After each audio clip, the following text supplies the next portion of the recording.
வல்ல கற்பகாம்பாளுடனாய கபாலீஸ்வர பெருமானுடைய திருவடிகளை வணங்கிக் கொண்டு, சான்றோர் பெருமக்களாக எங்கள் அனைவர் திருவடிகளையும் வணங்கிக் கொண்டு இன்றைய மார்கழி சிந்தனையை தொடங்குகின்றேன். மதிப்புக்குரிய தலைவர் அவர்களை உள்ளிட்ட சைவ சித்தாந்த பெருமன்ற அன்பர்களும் ஆர்வலர்களுமாக இருக்கின்ற இந்த சபையில் என்னையும் தந்து நிறுத்திய திருவருளுக்கு நன்றி கூறி, தொடர்ந்து மார்கழி சிந்தனையில் திருவாசகத்தை வெறும் திருவம்பாவை மட்டும் இல்லாமல் ஏதாவது ஒரு தலைப்பை ஒட்டி சிந்திக்கின்ற அடிப்படையில் பதிகமாக சிந்திப்பது என்ற மரபில் சென்ற ஆண்டும் இங்கே நான் பேசியிருந்தேன். இன்றைக்கு இந்த ஆண்டு சென்ற ஆண்டை விட அன்பர்கள் அதிகமாக வந்திருக்கிறார்கள் என்று நினைக்கின்றேன். அதுவும் தேர்ந்த அன்பர்களாக வருகிறார்கள் என்பது ஒரு மகிழ்ச்சியாக இருக்கிறது. ஏனென்றால் நான் காலையில் 6 மணிக்கு வெளியே வந்து பார்த்தால் இருட்டாகவே இருந்தது. என்னது இருட்டில் சொற்பொழிவு எங்கே போய் பண்ணுறது அப்படிங்கிற மாதிரி ஒரு எண்ணத்தில் வெளியே வந்தால் 7ங்கிற மாதிரி நினச்சிக்கிட்டு வந்தேன். அப்புறம் 7:30 அப்படின்னு சொன்னாங்க. ரொம்ப மகிழ்ச்சியாக, சரி பெருமான் நிறைவாக சிந்திக்க வைத்திருக்கிறார் என்பதை சொல்லி, இந்த மாணிக்கவாசகருடைய அனுபவம் கோயில் மூத்த திருப்பதிகம், கோயில் திருப்பதிகம் என்று 2 நாட்கள் நமக்கு அமைந்திருக்கிறது. பொதுவாக எளிமையாக அல்லது சாதாரணமாக எல்லோரும் அமைத்திருக்கிற ஒரு அடிப்படை, கோயில் மூத்த திருப்பதிகம் என்றால் முதலில் பாடிய பாடல், கோயில் திருப்பதிகம் என்றால் அடுத்து பாடிய பாடல் என்ற ஒரு அமைப்பை நமக்கு திருவாசகத்தினுடைய குறிப்பிலே தருகிறார்கள். ஆனால் நம்முடைய திருஞான சம்பந்தர், திருநாவுக்கரசர், சுந்தரர் இவர்கள் பாடிய ஒரே தளத்துக்கு பல பாடல்கள் இருக்கும். திருவாரூர், வீரட்டானம், திருநாவுக்கரசில் திருவதிகை வீரட்டானத்திற்கு நிறைய பாடல்கள். இந்த வரலாற்றுக்குள்ள எதை முதல்ல வைக்கிறது எதை பின்னாடி வைக்கிறதுன்னு விஷயம் பிரச்சனையா. அதுக்குள்ள கோயில் மூத்த திருப்பதி, அதாவது திரு அதிகை மூத்த திருப்பதியும் திரு அதிகை திருப்பதியும் அந்த மாதிரிலாம் வைக்கல. இப்போ திருவண்ணாமலையிலையும் 2 பதிகம் பாடினதெல்லாம் இருக்கு. அங்கெல்லாம் இந்த மரபை பின்பற்றவில்லை. ஆனால் காரைக்கால் அம்மையார் திருவாலங்காட்டு பதிகம் பாடும்போது மட்டும் கோயில் திருவாலங்காட்டு மூத்த திருப்பதிகம், திருவாலங்காட்டு திருப்பதிகம் என்று 2 பெயர் உண்டு. அந்த மரபு இல்லை என்று நாம் சொல்ல முடியாது. எந்த மரபு இல்லைன்னா மூத்த திருப்பதிகம் அப்படி பெயர் வைக்கிற மரபு காரைக்கால் முதல் தலைவரான நம்முடைய காரைக்கால் அம்மையார் காலத்திலேயே வந்துருச்சு. ஆனால் நம்ம நால்வர் பாடல்களுக்குள்ள அதை நாம் இணைக்கலை. அதே மாதிரி மாணிக்க வாசகர் காலத்தில் இதை இணைக்கிறோம். பொதுவாக மாணிக்க வாசகர் முற்பட்டவர் அப்படிங்கிற காலம் இப்போ நம்ம அந்த ஆராய்ச்சியில் இன்னைக்கு இங்கே இறங்க முடியாது. அது நம்ம அதுக்குன்னு ஒரு கருத்தரங்கம் 2 நாளைக்கு 3 நாளைக்கு வச்சு எல்லாரையும் பேச வச்சு பதில் சொல்ல வேண்டிய மரங்களில் எழுதிட்டாலும், மாணிக்க வாசகரை பொறுத்த வரைக்கும் என்னோட அனுபவத்தில் சுந்தரருக்கெல்லாம் பின்னாடி தான் வர்றாரு அப்படிங்கிற மாதிரி தான் தெரியுது. ஏன்னா ஒரு தோழன் தொண்டருடன் சொல்றது, அப்புறம் திருஞான சம்பந்தர் வரலாறையே தாளம் பாடுகிற ஒரு ஆளை நீ விரும்புகிற அந்த இடத்துல ஒரு அர்த்தநாரீஸ்வர மூர்த்தத்தெல்லாம் பேசுகிறார் மாணிக்க வாசகர். திருஞான சம்பந்தர் வரலாறையும் சொல்கிற மாதிரி இருக்குது, நம்ம சுந்தரர் வரலாறையும் சொல்கிற மாதிரி இருக்குது மாணிக்க வாசகருக்குள்ள. இது ஒரு வரலாற்று அகச்சான்று, இது தனி. இது போக என்ன பிரச்சனை அப்படின்னு கேட்டிங்கன்னா, தத்துவ வரலாறுன்னு ஒன்று வரும். தத்துவம்னா மனிதர்களுக்கு பெரிய கடவுள் அனுபவத்தை கொடுக்கறது. அந்த சாதாரணமாக இன்னைக்கு பௌத்தம் சமணம் இதெல்லாம் வந்த காலத்தில் முடியாது, அதாவது வினையை ஒழிக்க முடியாது அப்படின்னு பேசின காலத்தில் கடவுள்னா என்னங்கிறது அனுபவிக்கலாம். அப்புறம் நம்ம வாழ்க்கையில் முதல்ல என்ன பண்ணாங்க அப்படின்னு கேட்டிங்கன்னா, இது ஒரு அமைப்பு. என்ன அமைப்புனா, வினையை ஒழிக்க வினைன்னு ஒன்று இருக்குதுன்னு தெரிஞ்சுக்கிறதே முதல் கொடுப்பினேன். இந்தியாவில் தான் அது முதல்ல முடிவுக்கு வந்தது. உலகத்தில் வினையை பற்றி யாரும் முடிவு பண்ணல. ஆனால் பௌத்தருக்கும் சமணருக்கும் நாம் நன்றி செலுத்த வேண்டியது எதுலன்னு கேட்டிங்கன்னா, வினையை அவர்கள் கொஞ்சம் அது நம்ம டிஃபன் சாப்பிட போகிறதுக்கு முன்னாடி ஸ்டார்டர்னு ஒன்று கொடுக்குறாங்கல்ல, ஸ்டார்டர் இந்த ஸ்டார்டர் வந்து அவங்க தான், பௌத்தர் சமணர்கள் தான் நமக்கு வந்து பிலாசபிக்கு ஸ்டார்டர். அவங்கள சாப்பிட்ட பிறகு தான் நீங்கள் சாப்பாடு சாப்பிட முடியும். அப்போ அந்த மாதிரி அவங்க என்ன பண்ணுறாங்கன்னா வினை கொள்கையை முதல்ல புத்தர் வந்து நமக்கு கொடுக்குறார். அதுக்கப்புறம் மகாவீரரும் வினை கொள்கையில ரொம்ப தெளிவாக அதிகப்படியாக பேசினவங்க சமணர்கள் தான். அதனால தான் நம்ம திருநாவுக்கரசர் தான் வந்து வினையை ஒழிக்க முடியும்னு திருஞான சம்பந்தர் பேசினதை விட வினையில அக்கா எல்லா வேலையும் புரிய வச்சு மாற்று விஷயத்துக்குள்ள என்ன மாதிரி கடவுளை அனுபவிக்கலாம் அப்படிங்கிறதெல்லாம் நம்ம திருநாவுக்கரசர். ஏன்னா நீங்க திருஞான சம்பந்தர் பதிகத்தை சேர்த்து வச்சு அப்புறம் திருநாவுக்கரசர் பதிகத்தை சேர்த்து வச்சு எடுத்து பார்த்தீங்கன்னா இந்த திருஞான சம்பந்தர் பதிகத்துக்குள்ள வந்து இந்த தனிப்பதிகம், அந்த திருநாவுக்கரசர்ல படிக்கிறீங்களா, திருத்தாண்டகம், மறுமாற்ற திருத்தாண்டகம்லாம் படிக்கிறீங்கல்ல, அதுக்குள்ள கடவுள் தத்துவம் இதை பத்தி நேர ஆராய்ச்சி இருக்கும். ஆனா திருஞான சம்பந்தர் பதிகத்துல நீங்க பெரும்பான்மையான பதிகங்களுக்குள்ள அந்த அமைப்பை பார்க்க முடியாது. திருஞான சம்பந்தர் பதிகத்துல ஏன் பார்க்க முடியாது அப்படின்னு கேட்டீங்கன்னா, இந்த முடியாதுங்கிறத முடியும்னு நிலைநாட்டுற தலைவர் அவர் தான்.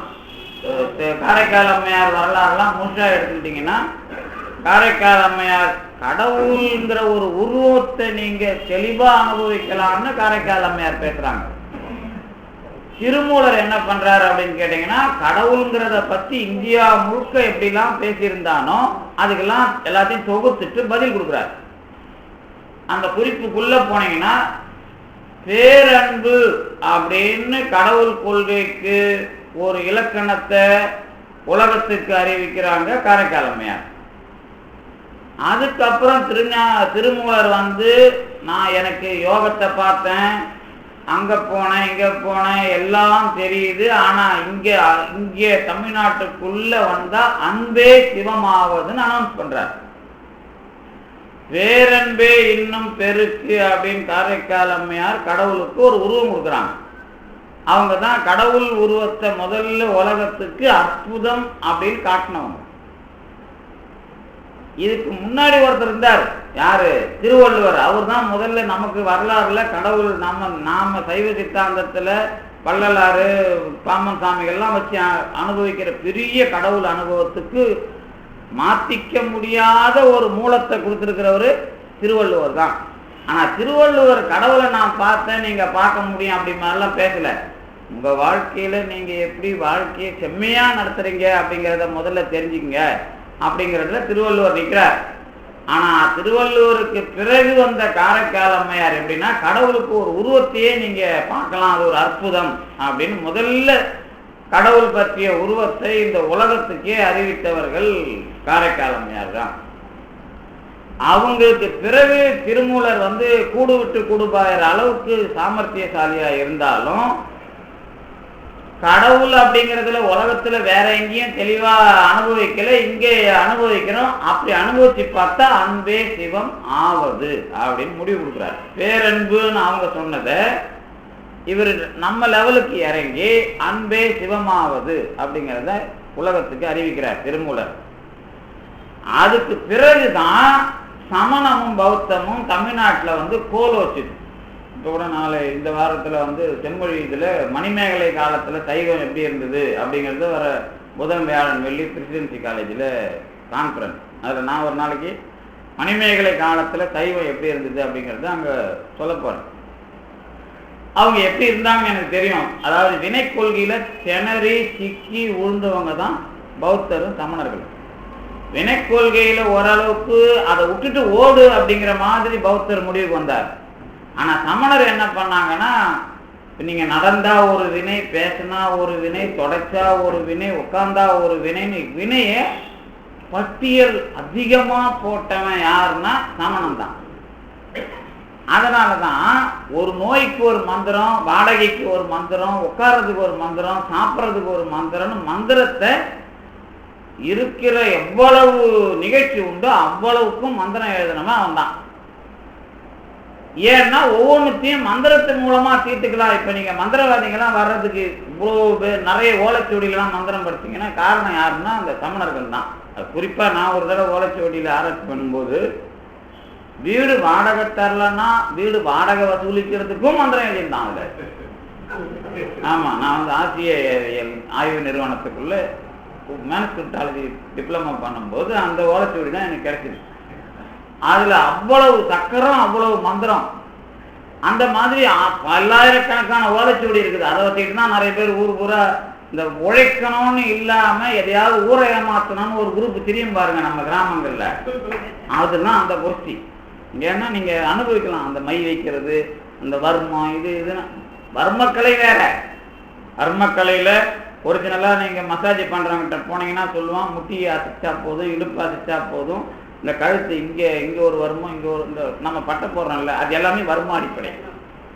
இந்த மேலே போடுறது, இங்க போடுறது, இங்க போடுறது, இதுக்கு எல்லாத்தையுமே வர்மத்தை அப்படியே வச்சு தான் நாம பண்ற சிவபூசை, வேற எதுவும் கிடையாது. சிவபூசையினுடைய அடிப்படையே எங்கெங்க வர்மம் முடிச்சிருக்குதோ அந்தந்த வர்மம் முடிச்சு அவுக்கிற இடத்தை காட்டுறது தான் நாம போடுற அந்த என்னது அது சின்னம், அதாவது என்னது திருநீற்று திரிபுண்டரமா நாம போடுற அடிப்படையே அதுதான் அப்படின்னு வர்மக்கலை நிபுணர் தெளிவா எனக்கு ஒருத்தர் இருக்கிறார், நம்ம அடையாறுல ஒருத்தர் இருக்கிறாரு, அவர் சொல்லியிருக்காரு.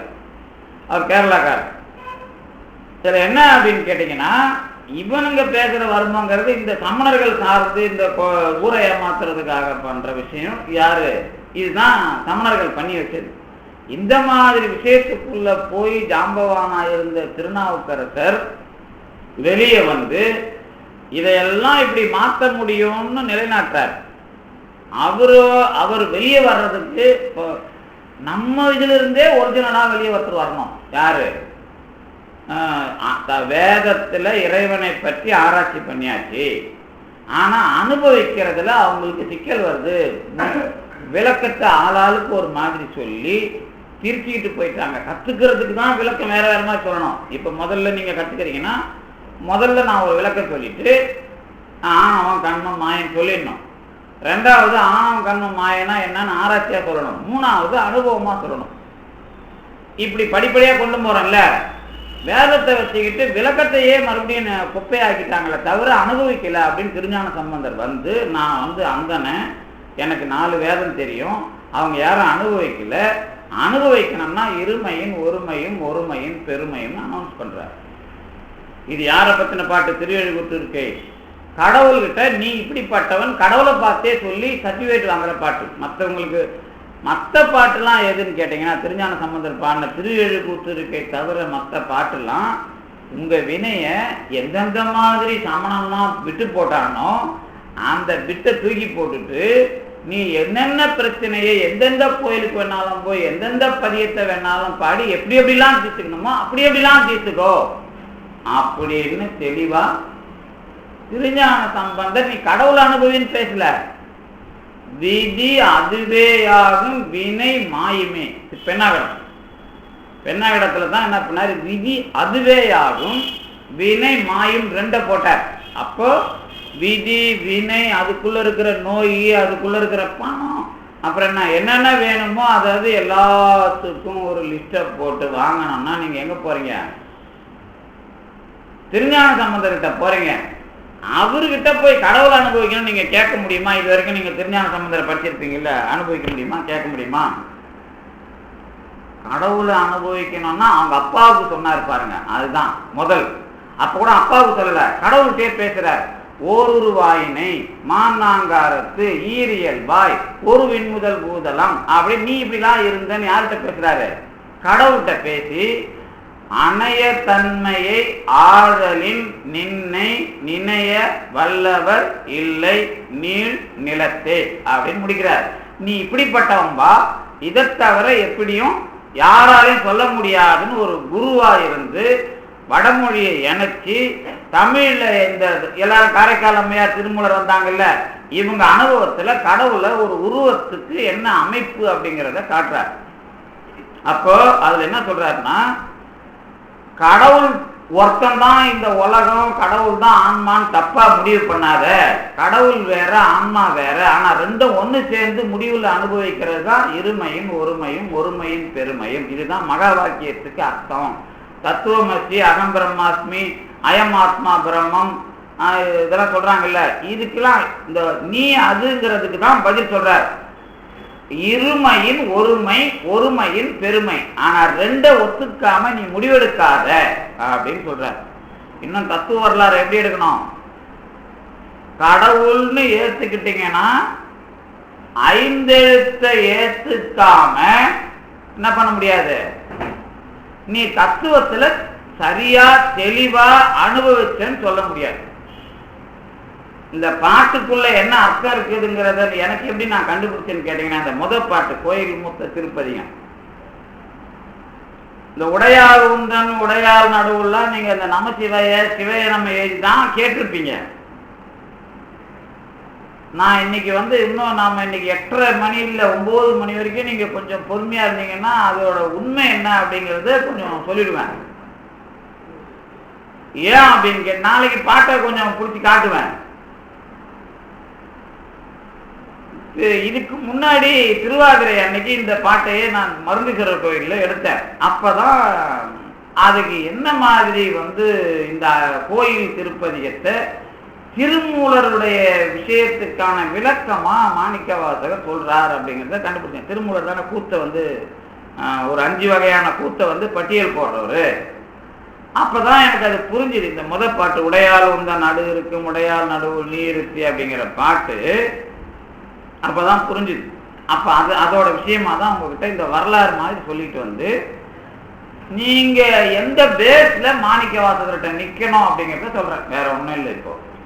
இப்ப நான் அந்த பாட்டை படிச்சுக்கிட்டு சுவையா நயம் பேசிட்டு போகலாம், அது வேற விஷயம். ஆனா இதுக்குள்ள எந்த மாதிரி நாம எவ்வளவு பெரிய விஷயத்தை தாண்டி இங்க வந்திருக்கிறோம் அப்படிங்கிற மாதிரி ஒரு வெயிட்டேஜ் தான் இப்ப நான் சொல்றது. நாளைக்கு கொஞ்சம் அதுக்குள்ள இருக்கிற 2 அமைப்பையும் சொல்லிடுவேன். இப்ப திருஞான சம்பந்தர் சொன்னல, இருமையின் ஒருமையும் ஒருமையின் பெருமையும் காமிச்சார். எதை வச்சு காமிச்சாரு? இது சைவ சித்தாந்த பெருமன்றத்துக்கும் மட்டும் இல்ல, திருஞான சம்பந்தர் எவ்வளோ பெரிய ஆளு, அவர் தலைமையை நாம ஏன் ஏத்துக்கிறோம், அவர் யார புரிய வச்சாரு, இந்தியாவில் நாம அதை மறுபடியும் அதாவது நாங்க கடவுள் கவுண்டினிய கோத்திரத்துல ஏன் பிறக்க வச்சு கடவுளுங்கிறத காரைக்கால் அம்மையார் திருமூலரும் வந்த பிறகு இவர் பேசிட்ட பிறகு திருஞான சம்பந்தர், திருநாவுக்கரசர், சுந்தரர், மாணிக்கவாசகர், அதுக்கப்புறம் சேக்கிழார், அதுக்கப்புறம் நம்ம 11ஆம் திருமுறையாளர்கள், அதுக்கப்புறம் சிவவாக்கியர், அருணகிரிநாதர், அதுக்கப்புறம் வள்ளலார், பாம்பன் சாமி, இவ்வளோ நூல்கள் இந்த மொழியில மட்டும் குவிஞ்சுது. இதெல்லாம் டூப்ளிகேட்டா, பொய்யா, கதையா எப்படி சொல்லுது? உலகத்துல வேற எந்த மொழிக்கும் இது இந்த பாக்கியம் கிடைக்கல.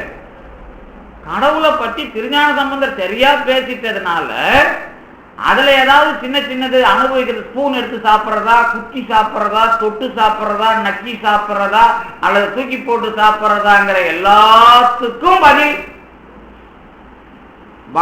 சொன்னதுதான். இவ்வளவு பெரிய பட்டியல்ல தமிழ்ல நீங்க என்ன வச்சுக்கிறீங்க?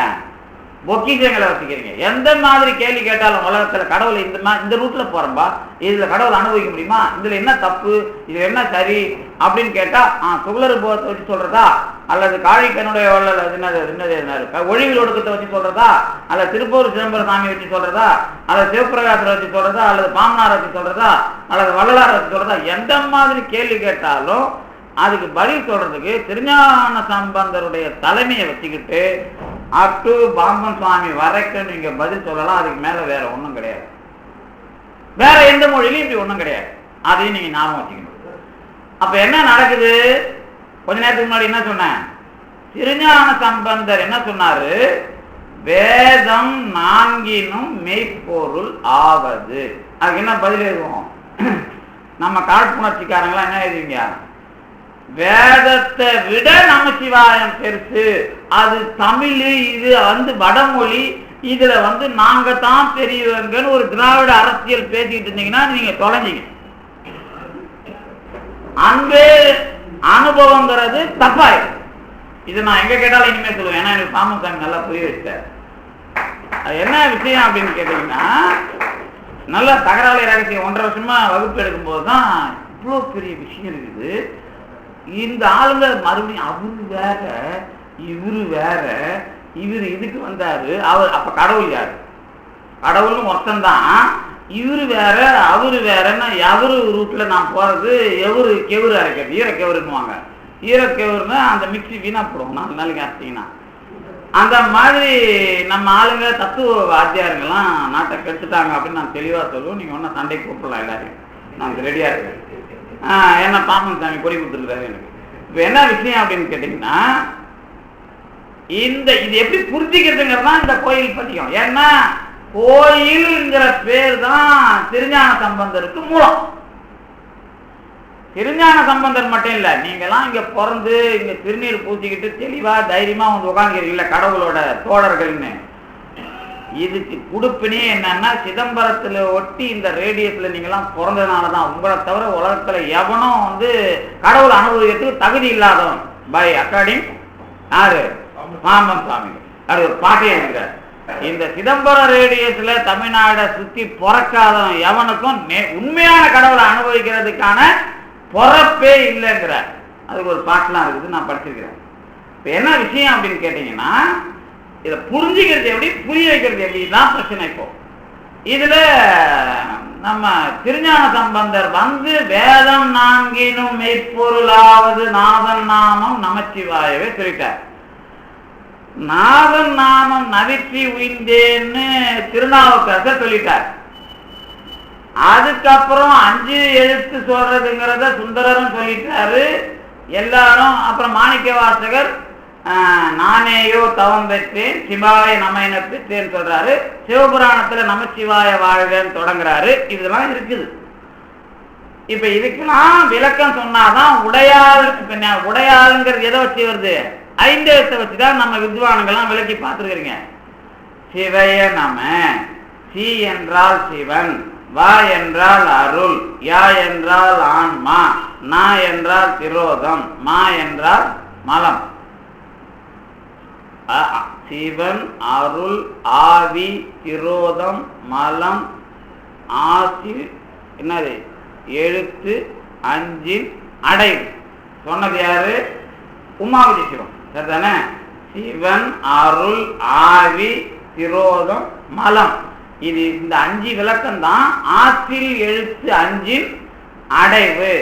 இது 5 எழுத்தை பற்றி அக்கார்டிங் யாரு? உமாபிசிவம். உமாபிசிவம் எவ்வளவு பெரிய ஆள் தெரியுமா? சகல ஆகம பண்டிதர் என்று சொல்லப்பட்ட அருணந்தி சிவாச்சாரியாரால் பிறந்த குழந்தையோட சிவஞான போதத்துக்கு அதே சிவஞான போதத்தினுடைய சிஷியராய் இருந்து ஆகம அடிப்படையில சிவஞான போதத்துக்கு விளக்கம் எழுதுறது யாரு? அருணந்தி சிவாச்சாரியார். ஆனா உமாவிசிவன் யாரு? எதுல விளக்கம் எழுதுறாரு? சைவ சித்தாந்தத்துக்கு. ஆமா, சிவபிரகாசம் தான். எப்படி விளக்கம் எழுதுறாரு? அதான் கொஞ்சம் சிக்கல் அடிக்கும் சைவ சித்தாந்த பெருமன்றத்துல. எப்படி எழுதுறாரு? வேதாந்த தெளிவாம் சைவ சித்தாந்த. அப்ப கான்ட்ரவர்சி வந்தா இல்லையா? அது கான்ட்ரவர்சி சொல்லுவீங்களா, ரைட்டுன்னு சொல்லுவீங்களா? ஆகமத்து வழி விளக்க எழுதினவர் அருணந்தி சிவம். அதனால தான் சரியக்கிரிய யோக ஞானம் போட்டாரு. ஆனா சரியக்கிரிய யோக ஞானம் போடாமலே பெரிய விஷயத்தை பேசினார் உமாபதி சிவாச்சாரியார். அவர் தான் இந்த இதுக்கே சொந்தக்காரர். எதுக்கு? தில்லைக்கு சொந்தக்காரர். அவரு இல்லைன்னா திருவாவடுதுறை ஆதீனத்துல நடராஜர் இல்லை. இந்த சிவலிங்கம் வச்சிருந்தா நம்ம சன்னிதானங்கள்லாம் வழி போனோம். நடராஜர் எங்கிருந்து வந்தாரு? ஏன் வந்தாரு? அவங்களுக்கு நீங்க ஏதாவது கேள்வி கேட்டீங்களா? நீங்க மட்டும் பொட்டி வச்சு அலையிறீங்க, அவங்க மட்டும் நடராஜர் வச்சுக்கிறாங்க. ஏன் வச்சாங்க? யார் கொண்டாந்து நடராஜரை கேட்கணுமா இல்லையா? உமாபதி சிவமும் அவரோட பரம்பரையில வந்த சித்தர் சிவபிரகாசரும் இல்லைன்னா திருவாவடுதுறை ஆதீனம் இல்லை. எனக்கு திருவாவடுதுறை ஆதீனம் தான் ரொம்ப மரியாதை கொடுத்த இடம். தருமபுரம் தான் நம்மளை பொறுத்தன இடம். அதனால திருவாவடுதுறை ஆதீனத்தில் 2 விருது கொடுத்துருக்குறாங்க எனக்கு. அங்கேயே நடராஜர் முன்னாடி வச்சு நம்ம அந்த போன ஆதீனம் நம்ம தலைவரோட நெருங்கினவர் அவர் தான் 2 விருதை கொடுத்தார். இந்த சரவணனுக்கு நான் என்ன வேணாலும் பேசும்போது 2-3 தடவை என் பேரை வேற சொல்லிட்டார். அங்கடிகளோட சாமிக்கு ரொம்ப வேண்டப்பட்டவர்களுக்கு என்கிட்ட ரெக்கமெண்டேஷன் வேற வந்துட்டாங்க. அந்த அளவுக்கு அவர் பேசினார். அந்த கடைசி சமாதி ஆகிறதுக்கு ஒரு வாரம் முன்னாடி அந்த நவராத்திரி விழாவில் இந்த திருவாவடுதுறை ஆதீனத்துக்குள்ள நடராஜர் யார் கொண்டு போனதுன்னா உமாபதி சிவன் பரம்பரையில தான். மாணிக்க வாசகர் என்னதான் நம்ம நடராஜர் திருவாசகம் பேசினாலும் நம்ம ஆதீனங்களுக்குள்ள மாணிக்க வாசகர் கொண்டு போட.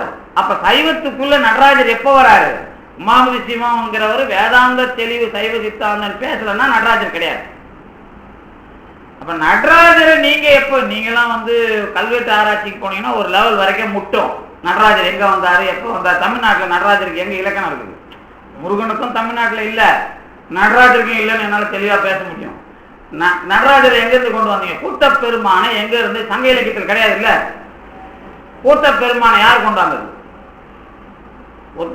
நான் அந்த மாதிரி தான் கேள்வி கேட்டேன். என்னடா புதுசா நாம ஏதோ சாமி கூப்பிட்டு நடராஜரை கூப்பிட்டு போயிருந்தேன், சைவன் தான் நினைச்சுன்னு இருக்கிறோம். இது என்னமோ புது புதுசா பழைய கேள்விலாம் கேட்டா நமக்கு கொஞ்சம் சிக்கலா இருக்குன்னு நினைக்கூடாது. நீங்க ரொம்ப தெளிவா வரணுங்கிறது. நடராஜர் எங்கிருந்து கொண்டாந்தீங்க? யாரு கொண்டாந்தது? சிந்துவெளின்னு உடனே யாரோ உங்களுக்கு சொல்லியிருக்கிறாங்க. சிந்துவெளி நடராஜர் இருந்தாருன்னு யாருக்கு தெரியும்? அதெல்லாம் ஒண்ணும் கிடையாது. சிந்துவெளி நாகரிகத்துல பசுபதிக்கு இருந்தது. அதுக்கப்புறம் நடராஜர் ஆடின மாதிரிலாம் சிந்துவெளி நாகரிகத்துல எந்த முத்திரையும் கிடையாது. முத்திரை ஆடுற மாதிரிலாம் எங்கேயுமே கிடையாது. அதெல்லாம் அது இல்ல. அது நம்ம ஆக்சுவலா பாத்தீங்கன்னா அது எல்லாமே முருகன் சம்பந்தப்பட்டது. எது? சிந்துவெளி நாகரிகத்தை நீங்க அனுபவிக்கிற எல்லாமே முருகன் சம்பந்தம். ஏன்னா அதுக்கப்புறம் வேதங்கள்லயும் சிவன் இல்ல, முருகன் தான் இருக்கிறார். ரிக்வேதத்தெல்லாம் குமாரன் தான் இருக்கிறார். கிமு 5 காந்தார தேசத்துல முருகன் கொம்பு வச்சுக்கிட்டு இருக்கிற அந்த இது மயில் இதெல்லாம் நாணயம் கிடைக்குது. காந்தார்னா காஷ்மீர், காந்தாரங்கிறது இது கந்தகார், காஷ்மீர் ஆப்கானிஸ்தான். ஆப்கானிஸ்தான் தான் இது நம்ம ஆரியர்கள் கலக்கிற இடம். ஆனா காஷ்மீர்ல தான் இந்த நாணயம் கிடைக்கும். ஏன்னா அங்க இப்போ நீங்க போனீங்க, இன்னைக்கும் ஓரளவுக்கு பண்பாடுலாம் இன்னைக்கு நீங்க அங்க பார்க்கலாம். அதெல்லாம் நீங்க உடனே இந்த வரலாறு பிச்சுட்டா இருக்கெல்லாம் பேசக்கூடாது. நாகர் வழிபாடுன்னு ஒண்ணு வருது இல்ல, அது எதுக்குன்னு கேட்டீங்கன்னா கீழே இருக்கிற இடத்துக்கு நாகர்கள்னு பேரு. பழைய பழங்குடியின மக்களுக்கு அடையாளம் காட்டுறதுதான் நாகர்கள். பி.டி. சீனிவாச ஐயங்கார் வரலாறு பார்த்தீங்கன்னா இன்னும் தெளிவா எழுதுவார். நாகர்னு எல்லாரும் எழுதுவான்ல, கீழே உடனே கடலுக்கு போவான், நாகர் இட்டு போவான். அது என்னன்னு கேட்டீங்கன்னா மேல இருந்து கீழே இறங்கினா அதுக்கு பேர் நாகர் நாடு. அதுக்கு மலையா கேரளா தான் அது அதிகப்படியான. அதுக்கு நிறைய வரலாற்று செய்திலாம் கேரளாவில் தான் போய் சேரும். அதனால அது இது கிடையாது. நடராஜருக்கு நாகருக்கு என்ன சம்பந்தம் இருக்குது? நான் கேட்டது சிம்பிளா நடராஜர். உங்களுக்கு நல்ல வடிவம் தெரிஞ்ச விஷயம். அது ஒண்ணும் இல்லை. முதல்ல காரைக்காலமையார் கொண்டு வந்தாங்கன்னு சொல்ல தெரியல. எத எங்க நடராஜர் உருவம் நீங்க எழுதுறது தான் அது. நடராஜர் சரி அப்படியே கூட வச்சுங்க, எனக்கு ஒன்றும் பிரச்சனை இல்லை. சரி கொண்டு வந்தாங்க, அதே வச்சுங்க. அப்ப அந்த பக்கம் போனவங்க தான் நடராஜரை கொண்டு வந்தாங்க. யார் கொண்டு வந்தது முதல்ல? நம்ம வரலாறுல காரைக்காலமையார் தான் சார். அறவா ஆடும்போது உன் அடியின் கீழ் இருக்கேன்னு கேட்டு முதல்ல வந்தது எங்க? திருவாலங்காடு. அதுதான் அது. இப்ப நடராஜர் வழிபாடு எங்க இருக்குது?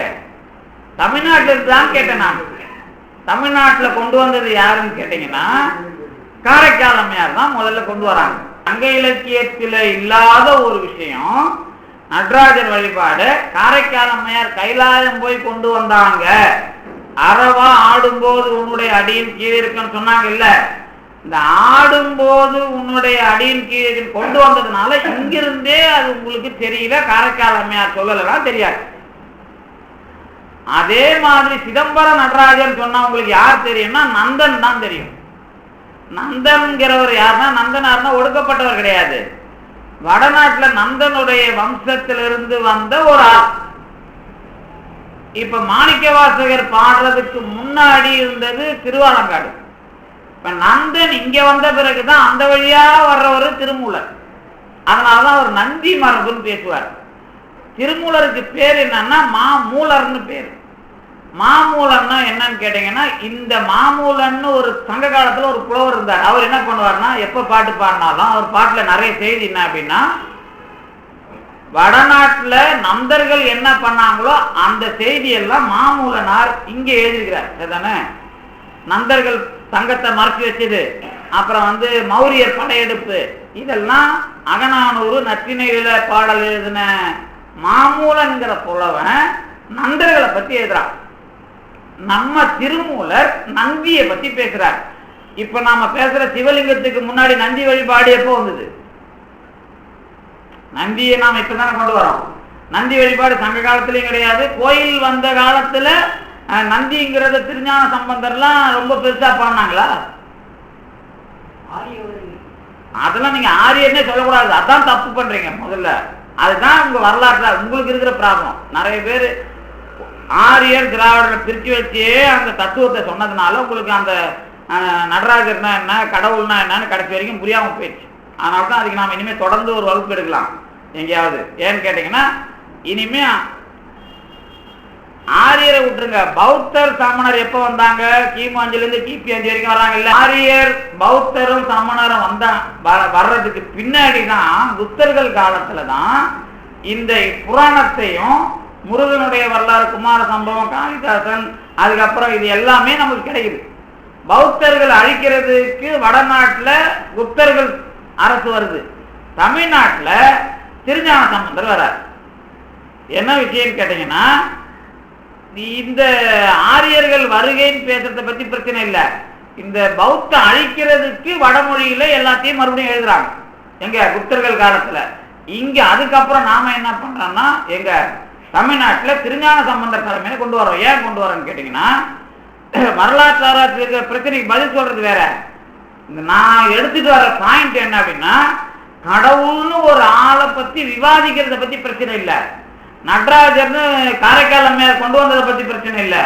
திருமூலரும் நந்தியை பத்தி கொண்டு வந்தது பிரச்சனை இல்லை, நந்தன் பத்தி.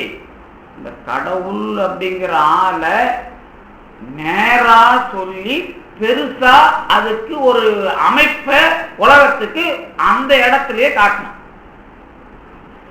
சிதம்பரம் அப்படின்னா என்ன அர்த்தம்னு கேட்டீங்கன்னா, ஞான ஆகாயம்னு எழுதுவோம்.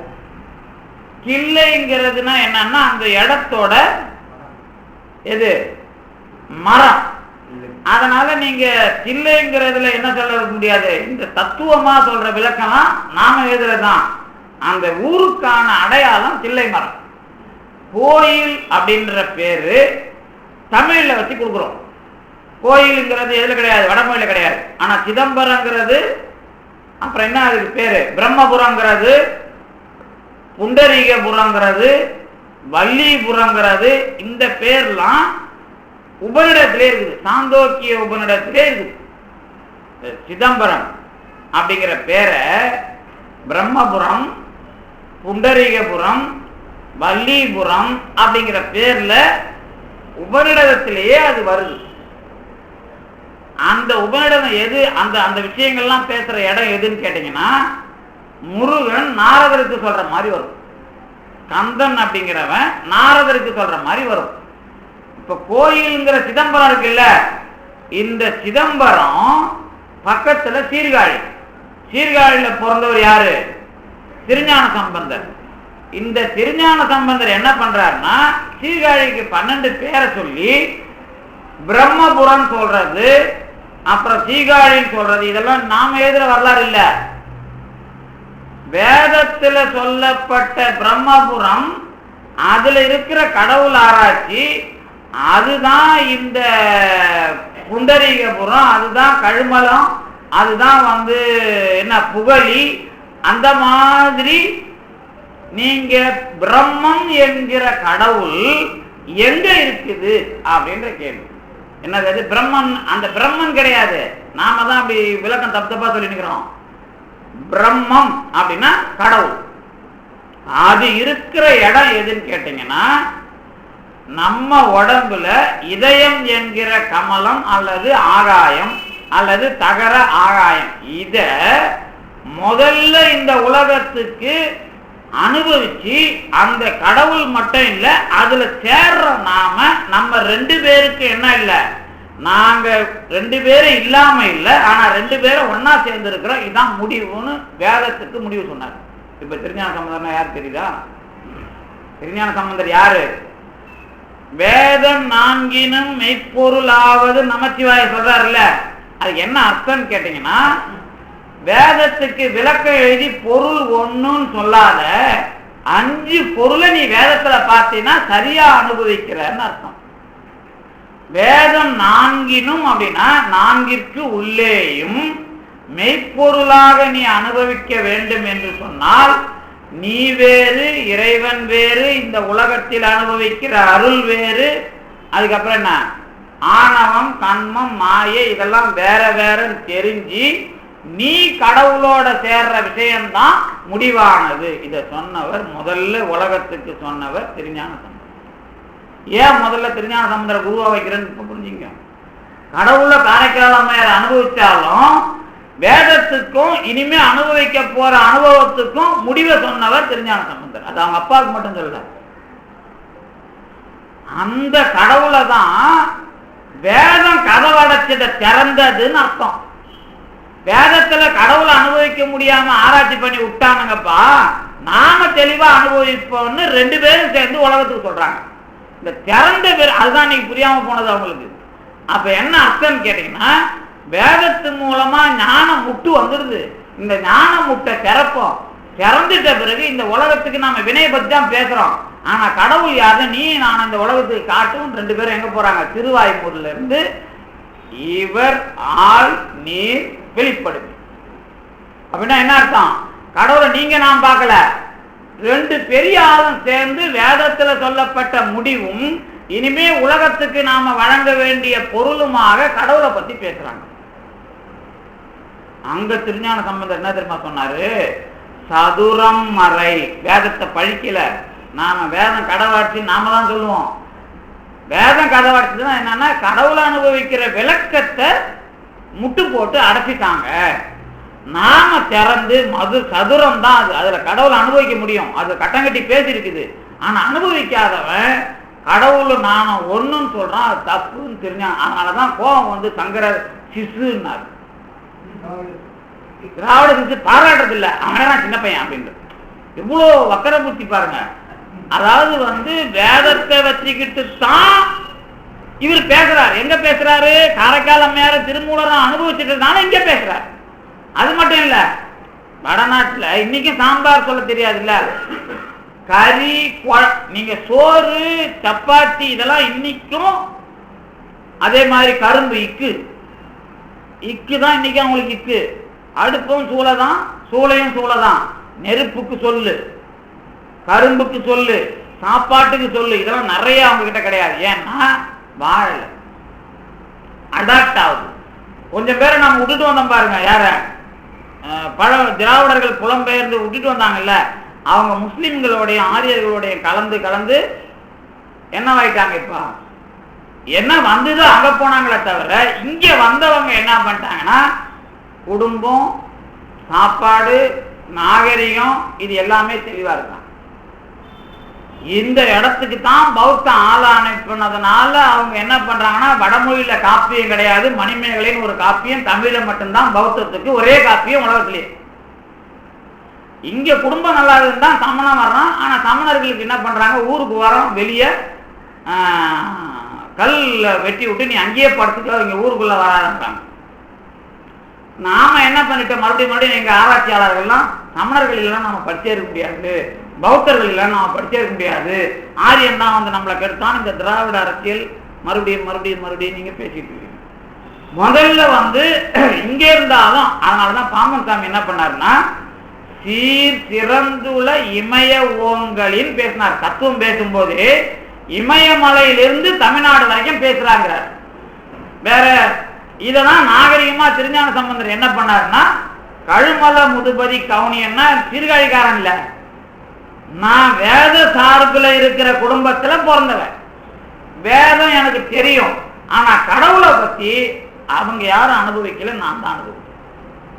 அதே மாதிரி பக்தி இயக்கம் எப்ப வடநாட்டுக்கு போகுது, எப்ப போகுது, இங்க அருணகிரிநா திருஞான சம்பந்தர்லாம் வந்த பிறகு அங்க போல, இங்க அருணகிரிநாதர் வந்து ஊரூரா சுத்தின பிறகுதான் இங்க இருந்து அங்க கபீர்தாசர் கொண்டு போறார். அதுக்கு முன்னாடி அங்க பக்தி இயக்கம் கிடையாது. எங்க வடமொழி இது இந்தியில. அப்ப என்ன அர்த்தம் கேட்டீங்கன்னா, தத்துவமும் இங்கதான், அத கடவுளை அனுபவிக்கிறதுக்கு ஒரு நெறிய உண்டாக்குனாங்க பாரு, அந்த பக்தியும் இங்கதான். இதுக்கு காரணம் என்ன அப்படின்னு கேட்டீங்கன்னா, மாணிக்க வாசகர் சைட்ல சொன்னா, போற்றி திருவள்ளுவர் படிச்சீங்கன்னா தெரியும், இந்த எல்லா இடத்துலயும் பிறந்து பிறந்து பிறந்து என்ன பண்றீங்க? 10 மாசம் கரு இருந்து அதை பிறந்து தத்துவவாதிகள்லாம் இழுத்து கடவுள்னு சித்தம் வந்து தத்துவவாதிகள்லாம் இழுத்த பிறகு நீங்க எங்க போறீங்க அப்படின்னு கேட்டீங்கன்னா,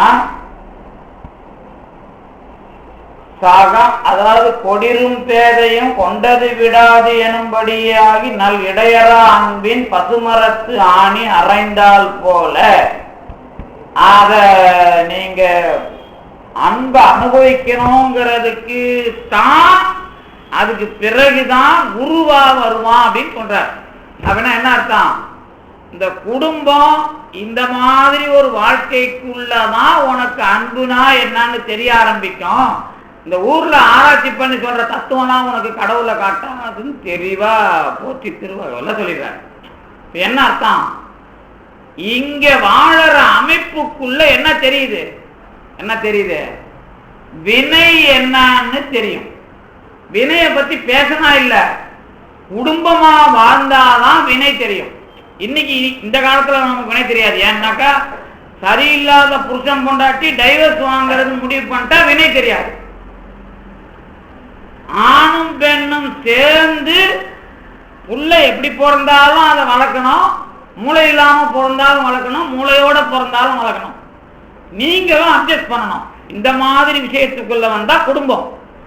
இந்த குடும்பத்துக்கு வந்தாதான் என் தலையெழுத்து இப்படி ஆனா நான் வேலை செஞ்சுதான் ஆகணும் அப்படின்னு ஒரு கட்டுப்பாடு வருது பாருங்க. அங்கதான் வினை தெரியும். அப்படி இல்லைன்னா வினைய தெரிஞ்சு உங்களுக்கு கடவுள் தெரியாது. கடவுள் அனுபவத்தை எங்க நீங்க முதல்ல கண்டுபிடிச்சு கொடுத்தீங்க? குடும்பம் அப்படிங்கிற காரைக்கால் அம்மையார் விஷயத்துக்குள்ளதான் கடவுளுங்கிற அற்புதம் முதல்ல வருது. அப்ப அந்த மாதிரி கொண்டு வந்து கடவுள்ங்கிறத, அதனாலதான் திருஞான சம்பந்தர் வேத மாதிரி முனிவரா இருந்தெல்லாம் சொல்லல, கடவுள் அனுபவிச்சு சொல்லிட்டு என்னவாகிறாரு? கடவுள் அனுபவிச்சு சொல்லிட்டு கல்யாணம் பண்ணிக்கிறார். இந்த கல்யாணம் அல்லது திருமணம் அப்படிங்கிற விஷயத்த திருஞான சம்பந்தர் கடைசியில ஏன் நிலைநாட்டணும்? எல்லா வேலையும் பண்ணிட்ட பிறகு ஏன் செய்யணும் அப்படின்னு கேட்டீங்கன்னா, ஒன்றும் இல்லப்பா, இவ்வளவு பெரிய விஷயம் அன்புன்னு நான் சொல்லி அத உலகத்துக்கு நிலைநாட்டுறான்னா பிரிச்சு விடக்கூடாது. அதனாலதான் நம்ம பின்னாடி வந்து சிவஞான போதம் எழுதினவர் என்ன பண்ணாரு? உலகத்துல யாருமே எழுதாத ஸ்டைல் எழுதினார். யாரு? மெய்கண்டார். எப்படி எழுதினார்னா, தத்துவத்தையே அவன் அவள்னு தொடங்கின ஒரே ஆளு மெய்கண்டார் தான். நீங்க கடவுளை பத்தி ஆராய்ச்சி பண்றன்னு எந்த பிலாசபிலையும் ஆணும் பெண்ணை வச்சு ஆரம்பிக்கல. ஆணையும் பெண்ணையும் வச்சு எடுத்த முதல் சொல்ல அவன் அவள் அது என்னும் அவைன்னு ஆரம்பிக்கிறார்ல. அந்த அவன் அவள்னு வாழ்ந்து கல்யாணம் பண்ணி அதுக்குள்ள வினைய தெரிஞ்சிக்க ஆரம்பித்தா தாம்பா உனக்கு தோற்றிய திரியே ஒடுங்கி மலத்து உலகாங்கிறதுக்குள்ள உண்மையே தெரியும். தத்துவத்தை நீ கடவுள் பிரம்மசூத்திரம் சொல்லுது அது சொல்லுதுன்னு ஆரம்பிச்சுன்னா உண்மை தெரியாது. கடவுளை பத்தி நீ பிச்சு போட்டுட்டு நீ உன் தலையை பிச்சுட்டு தான் போனோம். ஆனா நீ வாழ்ந்து பாரு, கடவுள் தெரிவார். இது ஆரம்பித்தவர் நம்ம திருஞான சம்பந்தரை வச்சுக்கிட்டு தான் அதையும் பண்றாரு. யாரு? மெய்கண்டார். இப்ப மெய்கண்டார் சொன்னத கோயிலுக்கான விளக்கமா மாத்தினாரு அருணந்தி சிவம். கலை ஆகமம் பார் பாம்பன் சாமி. வேதம் எப்படின்னா நாத இங்கித வேதம் பார். என்ன அர்த்தம் கேட்டீங்கன்னா, ஆகமத்தை வச்சுக்கிட்டு சைவ சித்தாந்தம் சொல்லாதப்பா சொல்லு. ஆனா அது அந்த சைவ சித்தாந்தங்கிற முடிவு எது? வேதாந்தத்தோட தெளிவுன்னு எழுதுனாரு உமாபதி சிவம். அப்ப வேதாந்தத்தோட தெளிவுனா என்னன்றத சிவபிரகாசம் இருந்தா எடுத்து படிச்சு பாருங்க. அந்த பாட்டு மட்டும் இல்ல, விநாயகர் வணக்கம் எழுதுறாருல, அதுல உளம் மான வெளின்னு எழுதுவார்.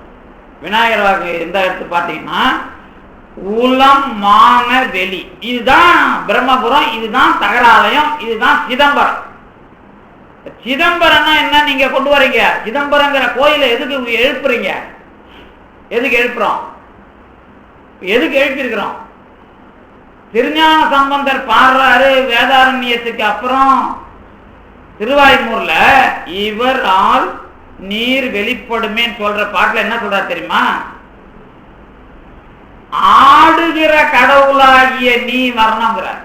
நல்லா போய் அந்த பதிகத்தை பாருங்க. முதல் பாட்டிலேயே இங்க இருந்தா நீங்க எடுத்து பார்க்கலாம். திருவாய்மூர் பதிகத்துல இவரால் நீர் வெளிப்படுமே சொல்ற அந்த பதிகத்துல சிவலிங்கமே வா, அதுவே வா, இதுவே வா, கடவுளே வான்னு சொல்லல, ஆடுகிற பரம்பொருள் வா அப்படிங்கிறார். அப்படின்னா என்ன அர்த்தம்னா, எனக்குள்ள என்னை இயக்கிற பரம்பொருள், இந்த உலகத்தை இயக்கிற பரம்பொருள் அப்படின்னு பேசுறாரு.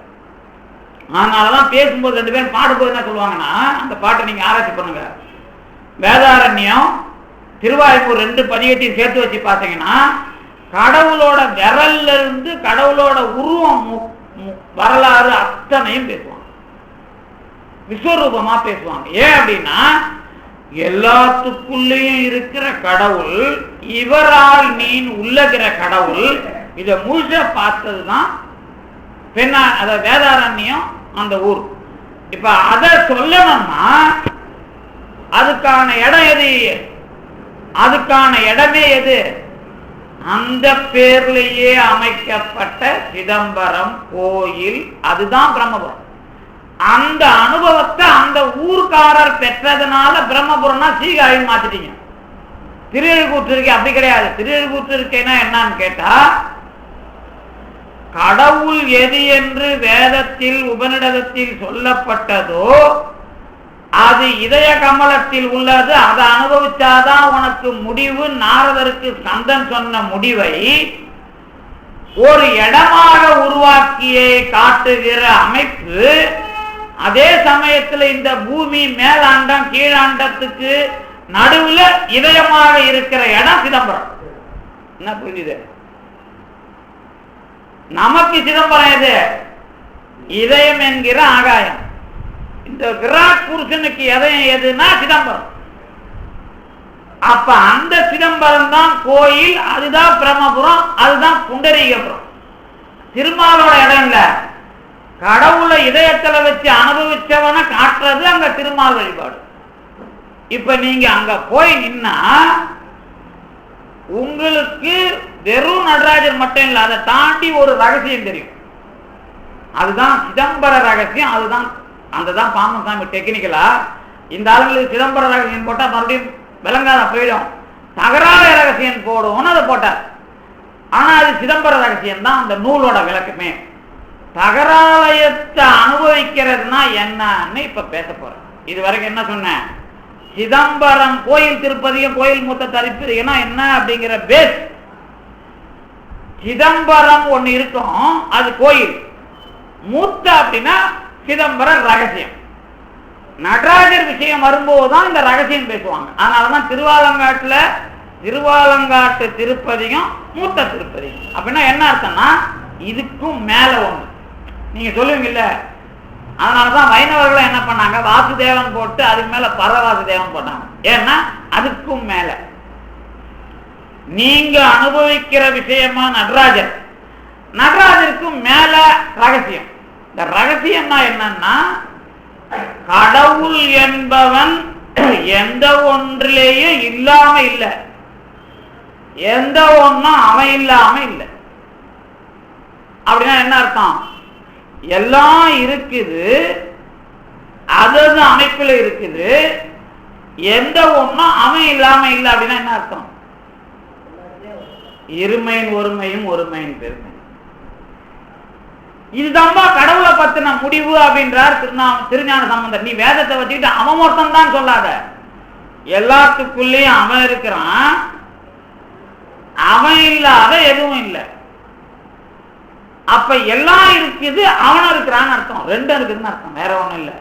எல்லாமே அவன் சொல்லிட்டா என்ன ஆயிடும்? வேற ஒண்ணுக்கும் உண்மை கிடையாது.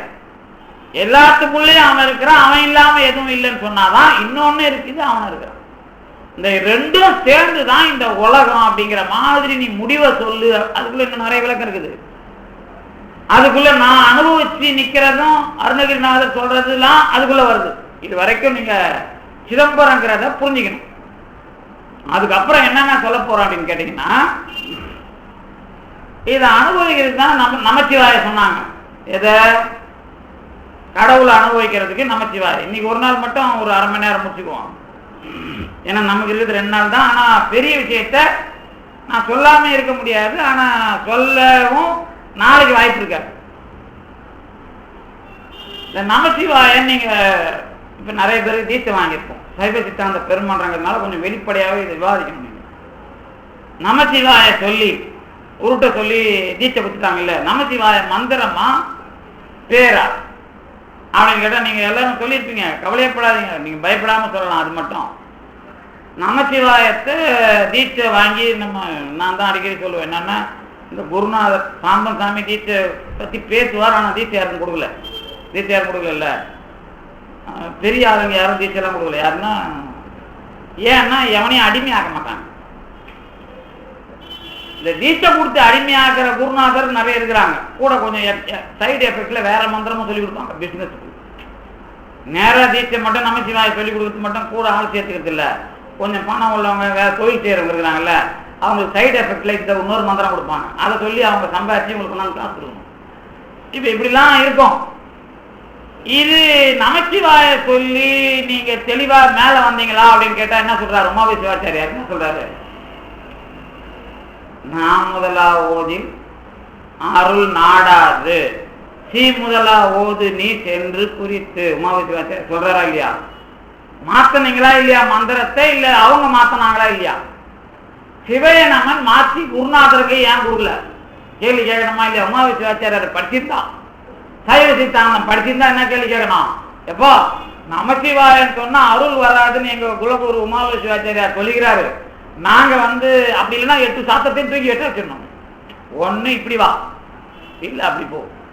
உமாவி சிவாச்சாரியார் சாத்திரத்தை தூக்கி சைவ சித்தாந்தம் இல்லைன்னு வச்சுட்டீங்கன்னா நான் உங்களை கேட்க மாட்டேன். ஆனா உமாவி சிவாச்சாரியார் சாஸ்திரத்தை சைவத்துக்குள்ள வச்சுதான் ஆகணும். திருவாவூர் ஆதீனத்தை நீங்க ஏத்துக்காம இருக்க முடியாது. அப்ப சி முதலா சொன்னா அருள் வராதுன்னு தெளிவா எழுதுறாரு. சிவைய நமன் தான் சொல்லணும். இது நான் முதலா சொன்னா அருள் வரவே வராது. சி முதலா தான் நீங்க சொல்லணும். இப்ப ஏன் அவங்க உங்களுக்கு நமச்சிவாயன்னு சொல்லி கொடுத்தாங்கன்னு எங்க யாருக்காவது பதில் சொல்ல சொல்லுங்க. குருநாதர் எந்த குருநாதரை கூட்டணும் வந்தாலும் சரி, தீட்சா பண்ணி வைக்கிறாங்கல்ல, நீங்க கூட்டணும். இங்க கோயில் திருப்பதியத்துல மூத்த திருப்பதியத்துல தான் என்ன சொல்றாரு சாமி? இது நம்ம இவரு மாணிக்க வாசகர், நல்காது ஒழியா நமக்கு என்று உன் நாமம் பிதற்றி நயன் நீர்.